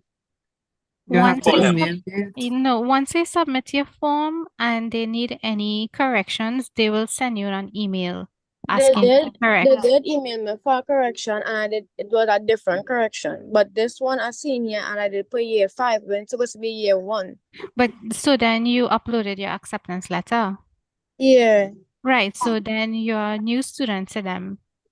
So they will see on their end that I'm a new student. Yes, the acceptance letter will show that. All right, thank you. Yeah. Okay, And Daniel one Joseph. more question, sorry, Right. one more question. For the semester, is it annual? Yes, annual. All right, thank you. Yeah. Daniel Joseph. Hi, good morning. I was having the same issue where the parent paid and they sent in the submission form. And then but then yesterday we got information about the student Just ID. provide me with your student ID. 101219. And how was the payment made? It was made via bank deposit, so like she went in physically. Bank deposit. Okay. And do you know when it was made? On the 29th of August. Okay, no problems. Great. Cool. I will get back to you. Okay, thank you. Adam James.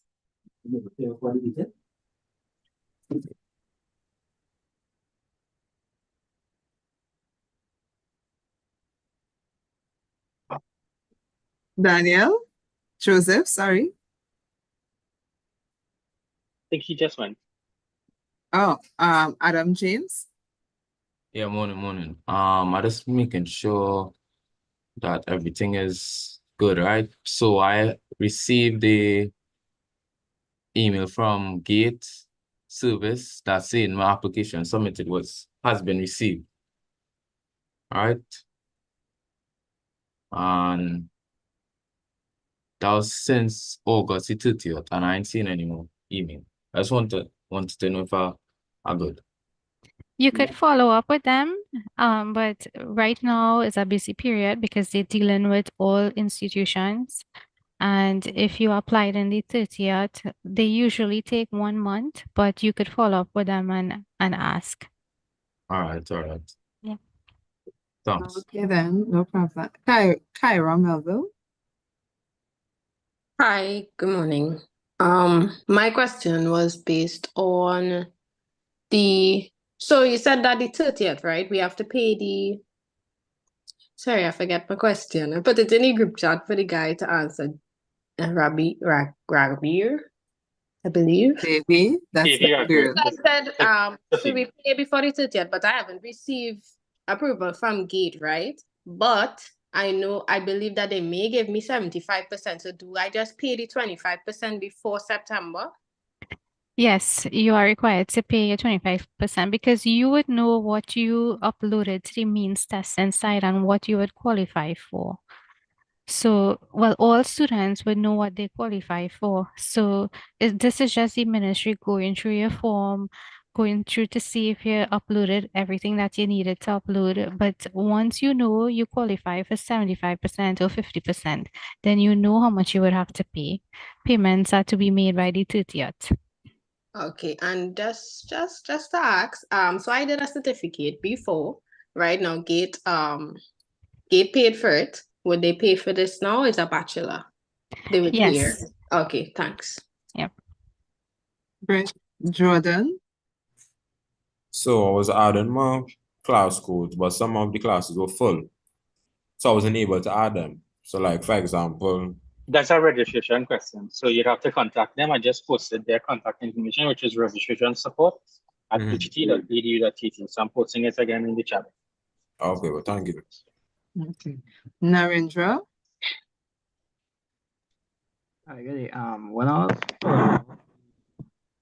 bank deposit details for me yesterday and I asked for course code, I wasn't sure what to put, but I ended up putting something that I believe was a course code. So do I have to worry about That's fine. It's just information for us. Once we know that this student made a payment of $12 on this date, regardless of what other information you put, it will help us find a missing line if it hasn't been received already. Okay, and next question, if a parent paid for me, do I still have to send the proof of payment to you? Yeah. Okay. So that's what I'm saying. If once you've paid via direct bank deposit or online bank transfer, and you haven't received a receipt within 2 weeks, you need to send us proof of payment and contact us. Okay, well, as we paid it yesterday, so I have some waiting. Yeah, so you still have time. You have to give us time to receipt it as well. Can understand? We are also very busy right now with all emails and payments and and calls and so forth. Yeah, So understood. when you guys make payments, you can't expect it to be done immediately or the next day. You have to give us a little bit of time to have it receipted. And only if you haven't received an email stating that it has been receipted, then contact us. Okay, then, no problem. All right, great. We have Jeremy West. Yeah, hi, morning. You all hear me? Yeah. Yeah, so I have two questions. The first question is that I paid my registration fee via online banking, but when I was putting in the description, I just put my name and I didn't put my ID number. When? It's on the 12th of September. Send us an email. I did send you an email. Like Give us the ID number. 104228. How did you pay it? Online banking. Online banking. And what was the name on the account from which the payment was made? Jeremy West. Okay, no problem. Thank you. Okay, you're welcome. And the next question is, I'm self-funded and I'm paying the tuition in full. So I still have to pay by the 30th of September? Yes, or apply for the payment plan. And it would be the payment plan self-funded. They pay by semester. So it would be a semester fee. And once you're a national, you receive 15% discount. Okay, so even if I'm paying the full 18,000 one time, I still have to pay by the 30th of September? No, you would have to No. pay 9,180 by the 30th of September, or you can utilize the payment plan, and your monthly installment would be $3,060 due on the 30th of September, 31st of October, and 30th of November. Okay, so if I pay 9,000, when will I have to pay that by? 30th of September. Okay, no problem. And then the next Yeah, 9,000 and then will next be... semester would be, yeah. Okay, no problem. Thank you. Welcome. Wait, so does that mean that I don't have to pay these $75, so I still have to pay that? No, you don't. It's only if you're utilizing the payment plan, whereby you would be splitting the payments into the 3 monthly installment, then you would need to apply for the payment plan and pay the $75. However, if you're paying a lump sum by the due date, you do not need to apply for the payment plan and you do not have to pay the $75. Okay, no problem. Thank you. Welcome. Great. Jeremy Phillips. Hi, good day. I am 75% gate funded. I want to know, do I have to pay the 25% of the total tuition for the 2 By the years? 30th, no, for 1 year by the 30th. Okay, thank you very much. Amanda. Amanda Pierre. Hi. So I heard the question after I good day, everybody. I heard the question after you. However, I didn't hear the answer. So I am still waiting on data as well. However, by the 30th, I want to know if I don't get to receive, how much money would I have to pay? So once you applied for GATE, you would have been the one who would have submitted the information for your means test, which means that you know how much you would qualify for. So if it is you know you would qualify for 100%, you don't need to make any payment. However, if you know that you would be getting 75% or 50%, then that balance, which is the 25% or the 50%, is due by the 30th of September, or you can apply for the payment plan. And next question. I'm not quite sure on how much I have to pay. Okay, so what is your semester. student ID? 10,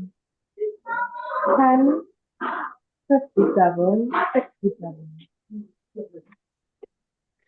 So BEd, so basically the thresholds, if the household income is under 10,000, you would get 100% GATE, in which case you have to pay nothing, right? If it is your household income is between 10,000 and 35,000, you have to pay 25%, which in this case would be 3,000. If it is your household income, and these are monthly income I'm talking about, right? Is between 35 and 75, you have to pay 50%, which is 6,000. So you can ask your parents if you did not complete the form, how much based on those thresholds I told you, you are entitled to. Right? So it would be either 0, 3,000 or 6,000 that you have to pay. And would I be getting an email? Like if I have something outstanding, how would I know? I would get an email or something. I would see it on my portal. How would I know?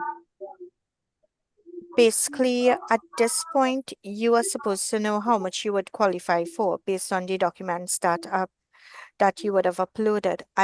Coming up to the end of the academic year, if there's any tuition that is still outstanding, then we would send you an email and we'll place a hold on your account. So you wouldn't be able to view your results or add any more courses for year 2. Okay, So thank at you this very much. point, it is you as the student would know how much you apply for. So by extension, how much you would qualify and how much you need to pay, if you need to pay. Okay, thank you. Welcome. All right, Jessie Ann Martin. Hi, I just wanted to know if there's a way on my portal that we could see our account history, what we pay, etc. previously.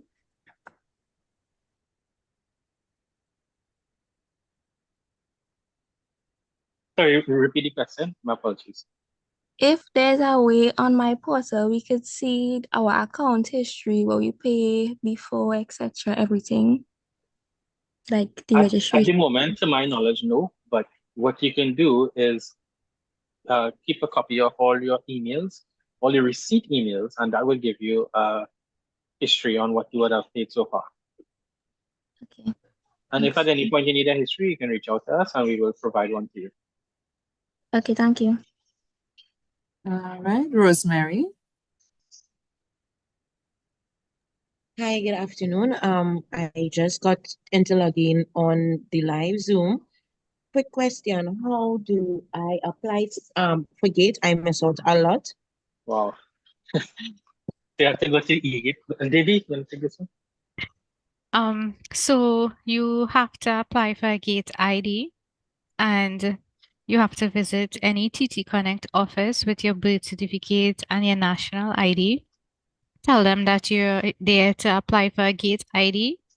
They will send it on your email address, whatever email address that you provide there. So that is the email address that they're going to register you with, right? So whatever correspondence that you have with them is through that email. And they will send you the link to apply for All GATE. right, so I have to go and walk in and drop all those documents and apply for the ID. Yeah. All right. At any UTT campus, you said? Any TT Connect offices. That is Any between the TT Connect student. Yeah, that's you registering for a GATE ID is between you and TT Connect. Right? Connect. So we can't do that. You have to register for your GATE ID. All right. So when I apply, when I register for that, then I will forward everything Yeah, to then you will take. get your credentials to apply. Okay. And they will send you the link to apply. If you didn't get a link, you just go up and type in GATE e-service and you would see student login and they would have sent you on your email your login ID and a password. All right. Thank you very much. Yeah. Okay, just a question online. If you're paying for things on the portal, is it advised that you pay one at a time? If you're paying? Like you have multiple things to pay for. So probably you're paying for tuition, you're paying registration fee, you probably have dorms fee. Yeah, so is it true because pay you're one at a selected, time? because you're selecting multiple categories, right? Multiple things to pay for, we recommend that you pay each one individually. So don't pay your registration and your tuition together. Pay registration, do that payment, and then you come back and you pay the tuition afterwards. Okay, so I hope this answers your question. This was Nishad on the live. And the next question comes from Rosemary.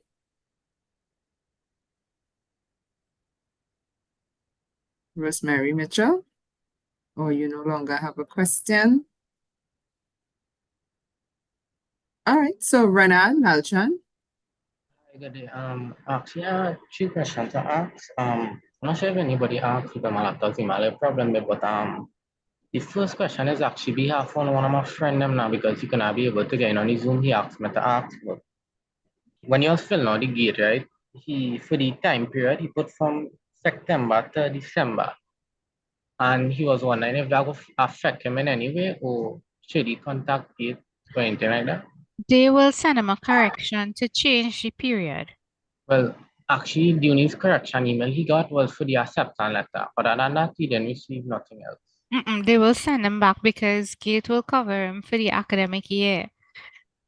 They don't accept applications if it is September to December or for a wrong period. They will send him back a correction. Oh, and the second question is actually for me. Something similar to that. I actually put from September 24 to June 25. I know it's August, but top of June, that wouldn't be a problem, eh? I don't think that would be a problem. Right. But keep on checking your emails for any emails from the ministry. And the third question is the deposit form, right? For the enrollment fee, I did pay it and I get the sheet and everything, but I now realize from there when I was filling it out that they actually put in the course code for the course house. Would that be a problem or anything? But the deposit slip is for the registration fee? Yeah. And it was 1,200 flat? Yeah. Right, it wouldn't be a problem. I much appreciated. Thanks. No problem. Avalon, just send some information on our chat here. You can post it to the YouTube chat as well too. To the live? Okay, great. Yeah. Stephen. Hi, good morning. I applied for the certificate of a program, right? But I choose to be funded by GATE. Can I just continue GATE? You want to cancel your application? Yeah. So I've been remember, GATE will fund you for a certificate or a diploma and a bachelor's. Yeah, but I want to just continue it. I mean self-funded. Hold on 1 second, right? Yeah.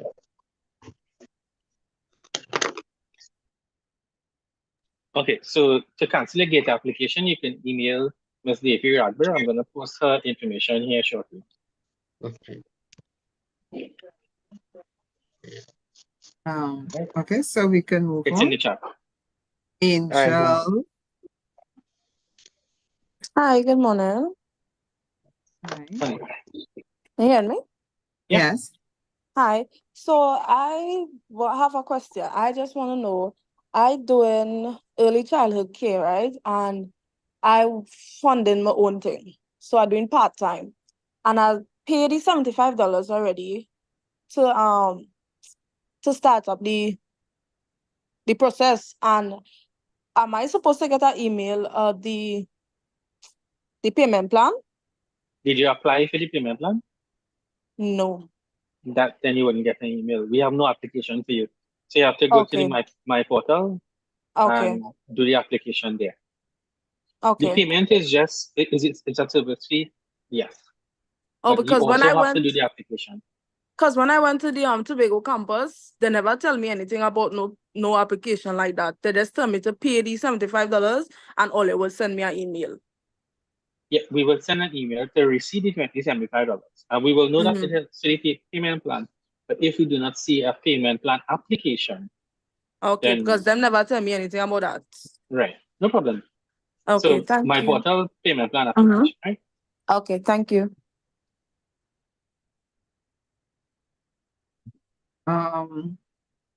We have Artie.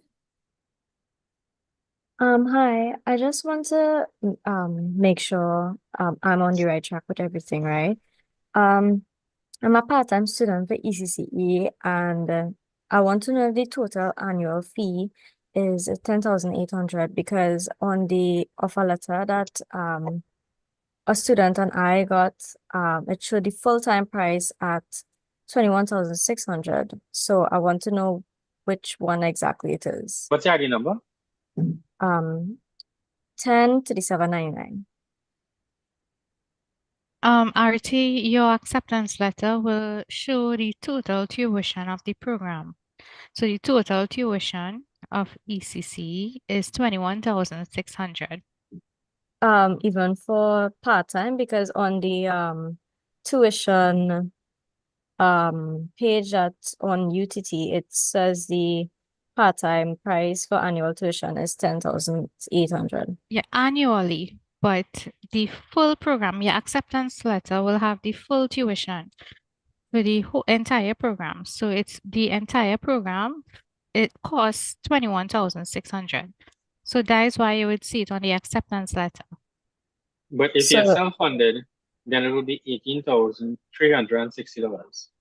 Okay, so the entire price for the entire program for the annual tuition is the 21,600. But in your case, being self-funded is 18,360. No, I'm not self-funded. GATE has funded 25%. Okay, right. So when you're applying for GATE, you would be applying for it over 1 year. So it would be, we would be. I already applied for GATE and I got 75%. Okay, so then your 25% would be 5,400. Okay, thank you so much. You're welcome. Great, bye. Great. Amanda. Hi. On my form, right? I put self-funded, but if I get to repeat, would it be a problem? No, it would not be a problem. So you can apply for GATE and we would process it accordingly once you means confirmed and pay whatever balance if you need to pay. So that is fine.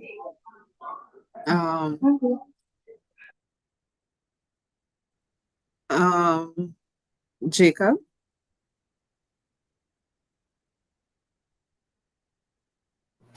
Hi, good morning. I just wanted to ask for clarification. I know that this was talked about a bit earlier. For my gate application, I also put from September to December 2024.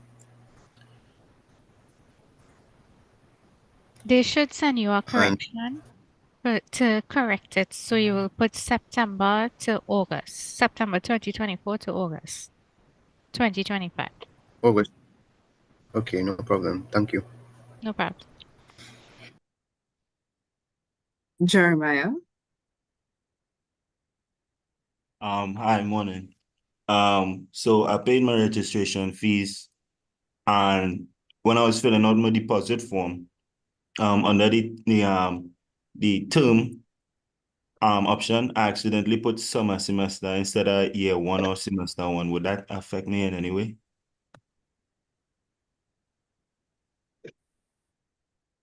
So you can repeat that for me, please. So after I paid my registration fee, I had to do a deposit form. When I was doing the deposit form under the term selection, instead of putting semester one or year one, I put summer semester by accident. Would that That's fine. affect me? Okay, That's thanks. fine. When we receive it, we go through the student account to see what they have outstanding for. So we will apply it accordingly based on our discretion. Just an FYI, if you make a payment, whatever you were owing for previously is what we will apply the money to. So let's say you are in semester 2, but you have outstanding for semester 1. Whatever money you pay during from January, we will apply to semester 1 first to clear off your outstanding balances, and then additional money will be applied to that. So it's not based on what you guys are saying you're paying for. It's based on what the accounts receivable is saying that you're owing for, that we assign the money to first, and then the balance to whatever you may be trying to do.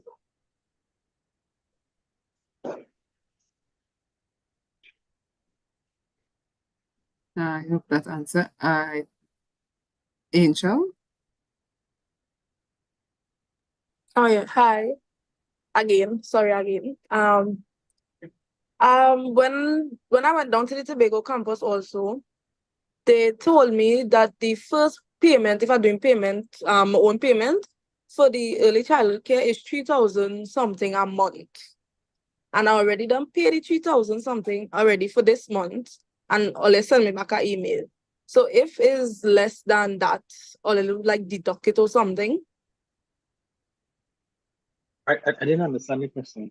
Okay, so when I went down to the Tobago campus, they told me that if I do self-funding for the early childhood care, it would be 3,060 a month for the first semester.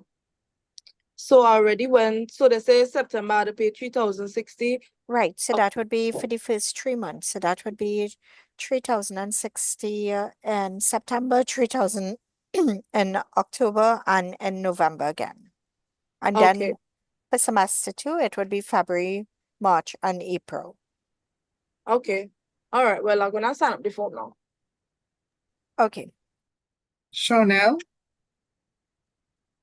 Hi, good morning. My question is, if it is that you're awaiting the gate application to be approved, should you go ahead and sign up for the payment plan? Should you pay the fees and stuff in case that gate doesn't go through? No, that is not what we would have informed students. What we would have informed students is once your application is in, you need to pay attention to where your application has reached, if they have any queries.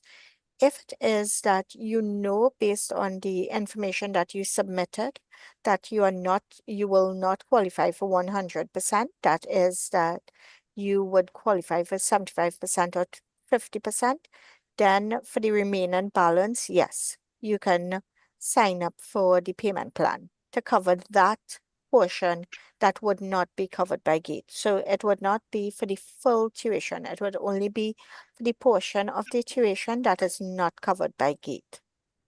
Does that answer your question? It does.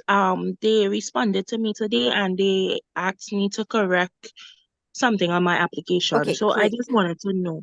But on No, the so, application itself, I mhm. didn't state like what year it started and what year it ended. I just put September 2024/2025. So I hearing people saying they put something else, and I just wanted to know if I have to put like an ending date. Well, usually it would be August 2025. If it is they have an issue, they would send you a correction for you to correct the ending period. Okay, because I just Yeah, did a correction, because so I just wanted to make sure if to put in that as well. no, they would have to send you the correction for you to do it. Okay.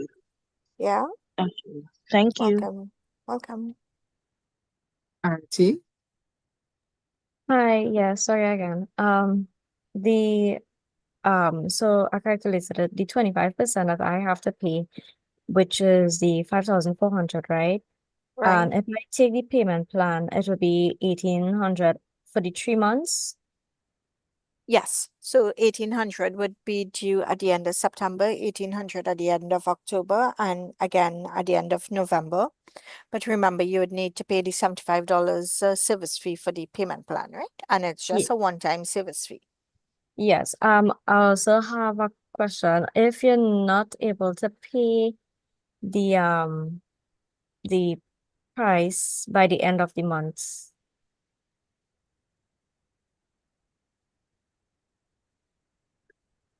what will be the consequences?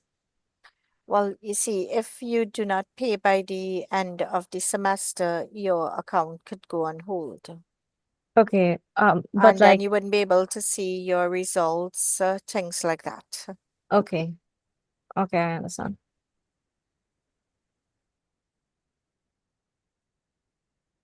Is that all the questions from the students?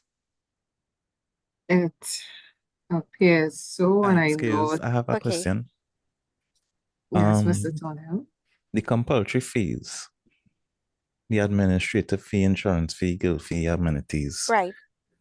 I didn't hear any discussions on it. Is there like deadlines for it and etc.? Could you Well, discuss those? basically, so the compulsory fee, it is exactly what the name says, compulsory. It is every year at the start of the academic year that is due. If it is not paid, your account would be placed on BR holds. So you have to make sure that you pay that, or else there would be a BR hold on your account. And it is payable every year at the start of the academic year. Okay. And And where it should be exactly? paid in full, not part payments, full payments.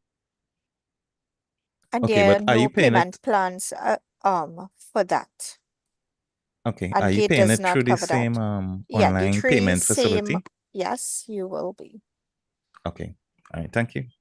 Okay, welcome. All payments can be done through the online payment facility. Only if you're unable to make payments there, then we recommend that you go to the bank or to the online transfer. We want you guys, your first method of payment should be the online payment. And one of the things we need to add in conclusion is that registration fees are due annually. Tuition is due annually. GATE application should be done annually. And students cannot apply for GATE at the end of the academic year and then say that they are waiting on GATE approval, because holds would be placed on your account. Once holds are placed, you cannot add courses, you cannot view your grades, there are a lot of services that you can't benefit from, right? So just make sure that your payments are up to date. If at any point you're unsure of how much you are owing, you can always send an email to the student account queries, and we will inform you of your outstanding balance. And remember, depending on the form of payments you make, so once you pay via going directly to the bank, you need to include your student ID, print your name. You need to also on the deposit slip indicate your phone number, because if there's something and the bank has a query, they can call you and contact you. Do not state UTT's phone number, because if they call us, we have no idea who would have made the payment, so we would not be able to help them tie it back to you, right? If it is you do an online transfer from one bank account to another, you need to make sure you send us an email telling us who the account holder was.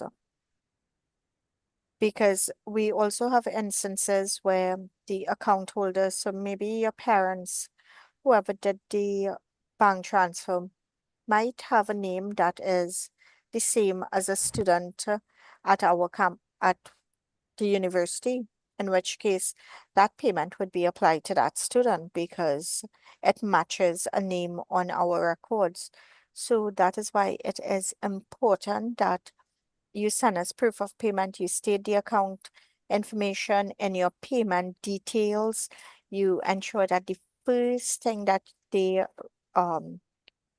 type in is your student ID. Remember, your student ID is unique to you as the particular student, right? So always make sure that is done. If you have any problems and you don't know what is your tuition fee also, there is the tuition fee booklet that is available in UTT's website, which you can go and look at it. Tuition is due at the start of each semester for self-funded, and for students who are sponsored or going through GATE, it is due by the 30th of September, the first month of the academic year. Okay, I say I have more questions. Hi, good day, everyone. Hello. Go ahead, Kendra. All right, my question is that I made an error on my application. I selected year one and the time frame August to December. However, I selected semester one. Will that affect my GATE application? GATE Because I would, haven't received a correction. No, I haven't received a correction for that specifically. So your application is still at applied? It's a corrected because I did some correcting. They sent a correction for something specifically, and I All right, corrected it so already. they're still going through your form. It's still basically at the first stage. So they will send you an email again to change it. Okay.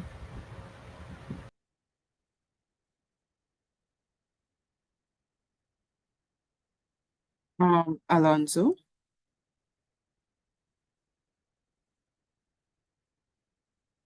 Hi, morning. I'm just asking a question on behalf of a friend who was not able to log in on the Zoom. She asked that if she didn't apply for GATE as yet, because right now she's in the process of getting an ID card, but she knows that she would qualify for 100% GATE. She would like to know if she could, if it would make sense still applying for the payment plan. But she's now getting an ID card. She's Yeah, not a because national. no, she is a national, but she didn't get her ID card as yet. So it's just that she is below 18, no problem. So what she can do is once she gets her ID card, she can then apply for GATE, right? But back to what I said earlier, all students would know how much they qualify for. So she needs to apply for GATE once she gets her national ID and pay what portion would not be covered by GATE. Okay, no problem. And she would like to know that if she still has to apply for the payment plan, seeing as she didn't apply for GATE as yet. No, you mean for the whole academic year? No. Not as yet. Okay, thank you. Welcome. Jovel? Oh, hi. I had applied for GATE, but I haven't seen them reply to me as yet, and they didn't send any correction. So I was just making sure before I do anything if I had to pay tuition September month in because No, I applied for it's 100%. no, you do not have to pay anything as yet. In that instance, if you know you would qualify for 100%, no, you do not have to pay anything as yet. It's Okay. only if it is your application is denied or for whatever reason they reject your application or you do not qualify, then you would have to pay. Okay, thanks. Welcome. Jeremiah? So I'm getting a few of the same questions again. Just to clarify again, with regards to GATE, if you have, based on the means information that I would have posted in the chat, and I'm going to post it again, you will know where you fall based on what you would have submitted to GATE.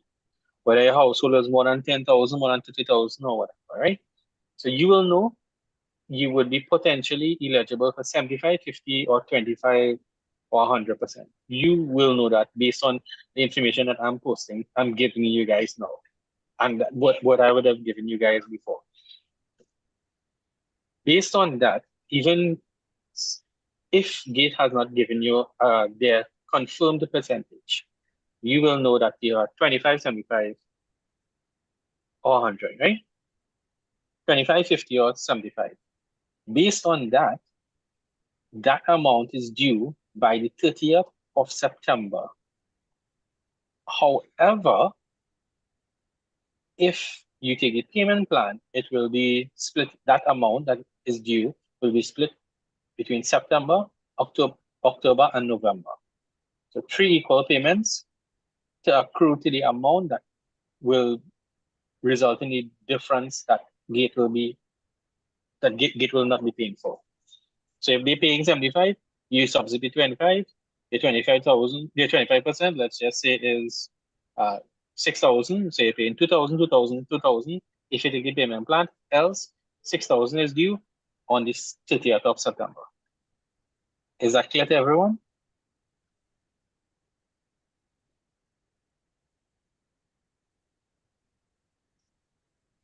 Any response? Is that clear to anyone? Is there any ambiguity with what I said just now? I hope not.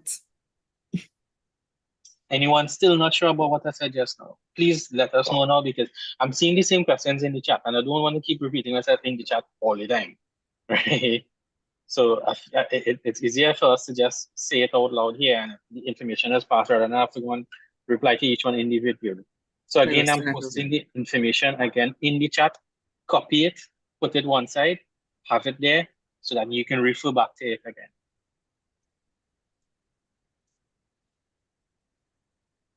Yeah. So everyone is good with the GATE information I just sent to you guys, right? If someone said say it one more time, please. Okay. So in the chat, I would have posted the means test criteria. Based on that, you would know whether your household is 10,000, 30,000, 75,000. And you will know based on that whether you're 25%, 50%, or 75%. Under the assumption that you are 20, if we take an example, you are a student, your GATE is good. Based on the GAIN's means test criteria, GATE will give you 75%.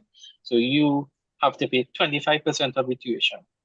If that 25% is $6,000, and as an example, that $6,000 is due on the 30th of September in full.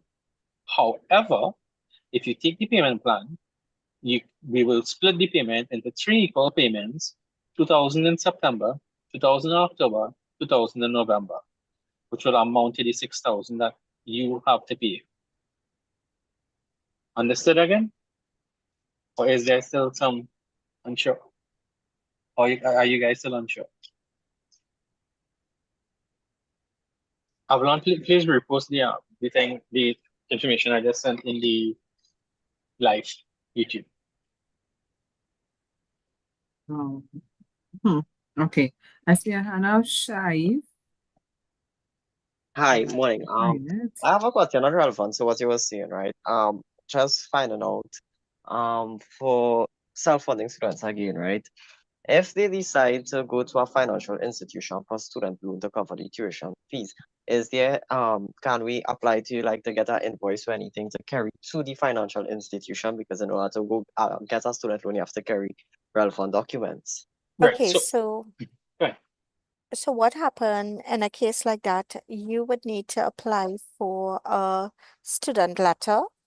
So you can go on your portal in the student accountant tab, and you would see the application form there. So you would be required to apply for the student letter and pay $30. So $30 is the service fee for a student letter. There would also be the person's name, which is Miss Davy Ragbir, who is so nice to you guys all the time. So you would send the email with the completed application form to her. She would then complete the letter and send it to you. It usually takes roughly 5 working days. So Okay, if thank you you. look at the screen, you would see where you go and student accountant tab. You go down, SES request form. There's the instructions. Kindly note that each letter costs $30 and you have to email it to those 2 email addresses, right? Okay, thank you. Welcome. There was a question online. Someone said, so based on what is being said, they should have gotten 100% funded, but they got 75%. Reason being, I'm under 25 years. Can you advise if that's a general rule? It depends on what the student uploaded in the means testing side. The institution can't see that information that is between the student and GATE. So whatever they uploaded, it would qualify them for the 75%. Apart from that, the age has nothing to do with how much you qualify for. Okay. Noted. Jeremiah? Well, I just had a very simple question. In terms of when it says that you're cleared, I'd like to know if I have to pay the whole thing before or have to just pay the 25% still. I'm not sure what you mean by if GATE says that you're cleared. With the when I checked the eGate stuff and the status said cleared or verified only two. No, I so still your status will say clearance verified. That means that they are going through your application to see if you uploaded all the documents. After that, it will be either clearance approved or clearance rejected. If they wouldn't say cleared, so it will be clearance approved. After clearance approved, then they will the next process is the means testing. When your form is means confirmed, that means that we will contact you to sign your form. When it is means confirmed, you will also see the percentage that you were confirmed for. Thank you very much. No problem. One of the questions I'm seeing, and I think students keep asking, is would they qualify for the UTT payment plan? The answer, because all of you are new students and basically have no, we make sure that students are financially cleared. But because all of you are new students, yes, you would basically qualify for the payment plan once it covers tuition. So you can go ahead and make your first payment and pay your service fee. So we will eventually get to you, but go ahead with your first monthly installment. So do not wait to find out if you will approve for the payment plan. So just pay the, sorry. so just to be clear, sorry, miss. Yeah, pay the 75% and the monthly installment. The $75 and the first monthly installment, which is due by 30th of September, right? Okay. While you are awaiting our actual approval and a copy of the payment plan form to sign. Okay, miss, no Yeah? problem. Okay, great. So the person who indicated that their I guess their household income is under 10, so they should have gotten the 100%, but they said it's because of their age. They said that is what they were told by Gates when they contacted them. So, okay. That person could email me so I could find out from my end. Okay, so please email student accounting with that information. They That's could email Ariane. me, Davy. Oh, email Davy. It's there in the chat, davy.rockbear. But this is on the live stream. Okay, no problem. So it's davy.rockbear, right? Yes. At UTT. Excuse Dr. Des, ask a quick confirmation question, please. Sure, go ahead. It's really in the acceptance email, right? In the registration information sheet.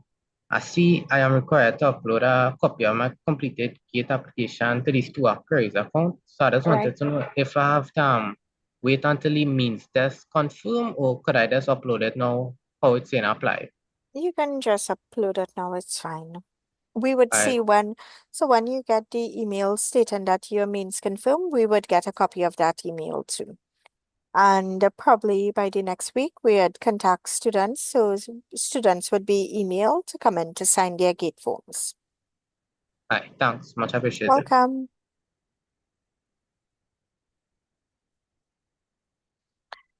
I really do hope that we answered most of your questions and So do I, provided 'cause we have to wrap clarification. up. All Apart right. from that, we do have an office in the Point Lisas campus and the Tamina campus. Feel free to come in and especially if you have specific questions, because in here wouldn't really be appropriate for specific questions, right? So you all can visit the offices if it is your issues aren't resolved. But remember, payments also take roughly 2 to 3 working days to be processed. So if you make a payment, don't expect a hold to be removed immediately. And most of the times, if a hold is not removed, especially after a few days, there may be something else that's missing, like we didn't get all the relevant information, right? Anissa, one question here Sure. that I have. For UTT account, it's a savings or checking account? It's a checking account. So Jordan, that's a checking account? Yeah. Great. And welcome And the everyone office to hours, I think is 8 to 4. That's correct. That's the office hours. Zachary, ask a question quickly because we have to wrap up.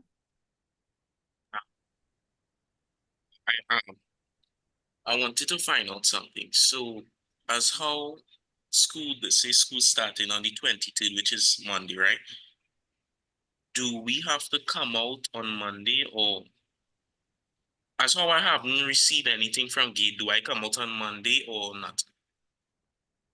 So basically, students would have received their timetable. That is not student accountant, so we wouldn't be able to tell you that information. You would need to speak to your program advisor. They would be the better persons to give you that information. Okay, thanks. Welcome.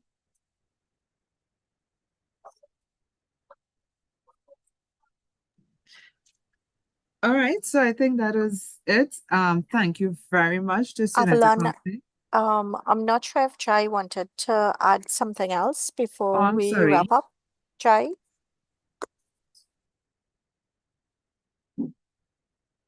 He's busy in the chat responding Oh, to sorry. students. I was talking and I didn't realize my mic was muted. My apologies. I'm posting again in the chat, right? All the information as it pertains to us, to GATE, to your fees booklet, to the payments online, to how to contact us, right? So it's there. Copy it, save it. This is important information for you guys. So I'm going to review it one more time, and then I think we could close by then, right? That's good with you, Avalon? Sorry, Jai, I didn't hear that. I said I'm just going to review what I'm posting in the chat one more time, and then that's it. Yeah, I can leave it for you Right. I'll leave it a little while. But let me just wrap it up and thank you all. Thank you to accounts. Thank you, Chaidev. Thank you, Davy. Thank you, Anissa. I know it was a long day, long morning. Sorry. Again, students, the information was posted. If you have any additional questions, please email them. All right. And this video is going to be on the YouTube channel so that you can go back and view in case there was something you missed. Moving forward, tomorrow we have our parents and supports session for parents and support systems. So those of you with your support systems tomorrow at 4 p.m. All right, make sure you all are here, make sure they are here so that we can, or they're on the live, please. Most of you, I'm asking you to join the live because we know there's a limit in the Zoom room, all right? It's going to have the same attention. As you all see, I make it my duty to be in the chat of the live as well. So please see you all at 4 p.m. Tomorrow. Have a good day. We finish early today, all right? And you all could, I'm going to leave it on for a bit so that Jai could answer some questions. Well, post what he was posting. I answered all questions. All right. Everything in the chat, right? Everything in the chat. So the chat says this is our information. I'm hoping that you guys can see it because I've been trying to post it several times throughout our interaction so that it's there at some point in the chat, right? So our contact information is there, right? Payments, we advise students to make payments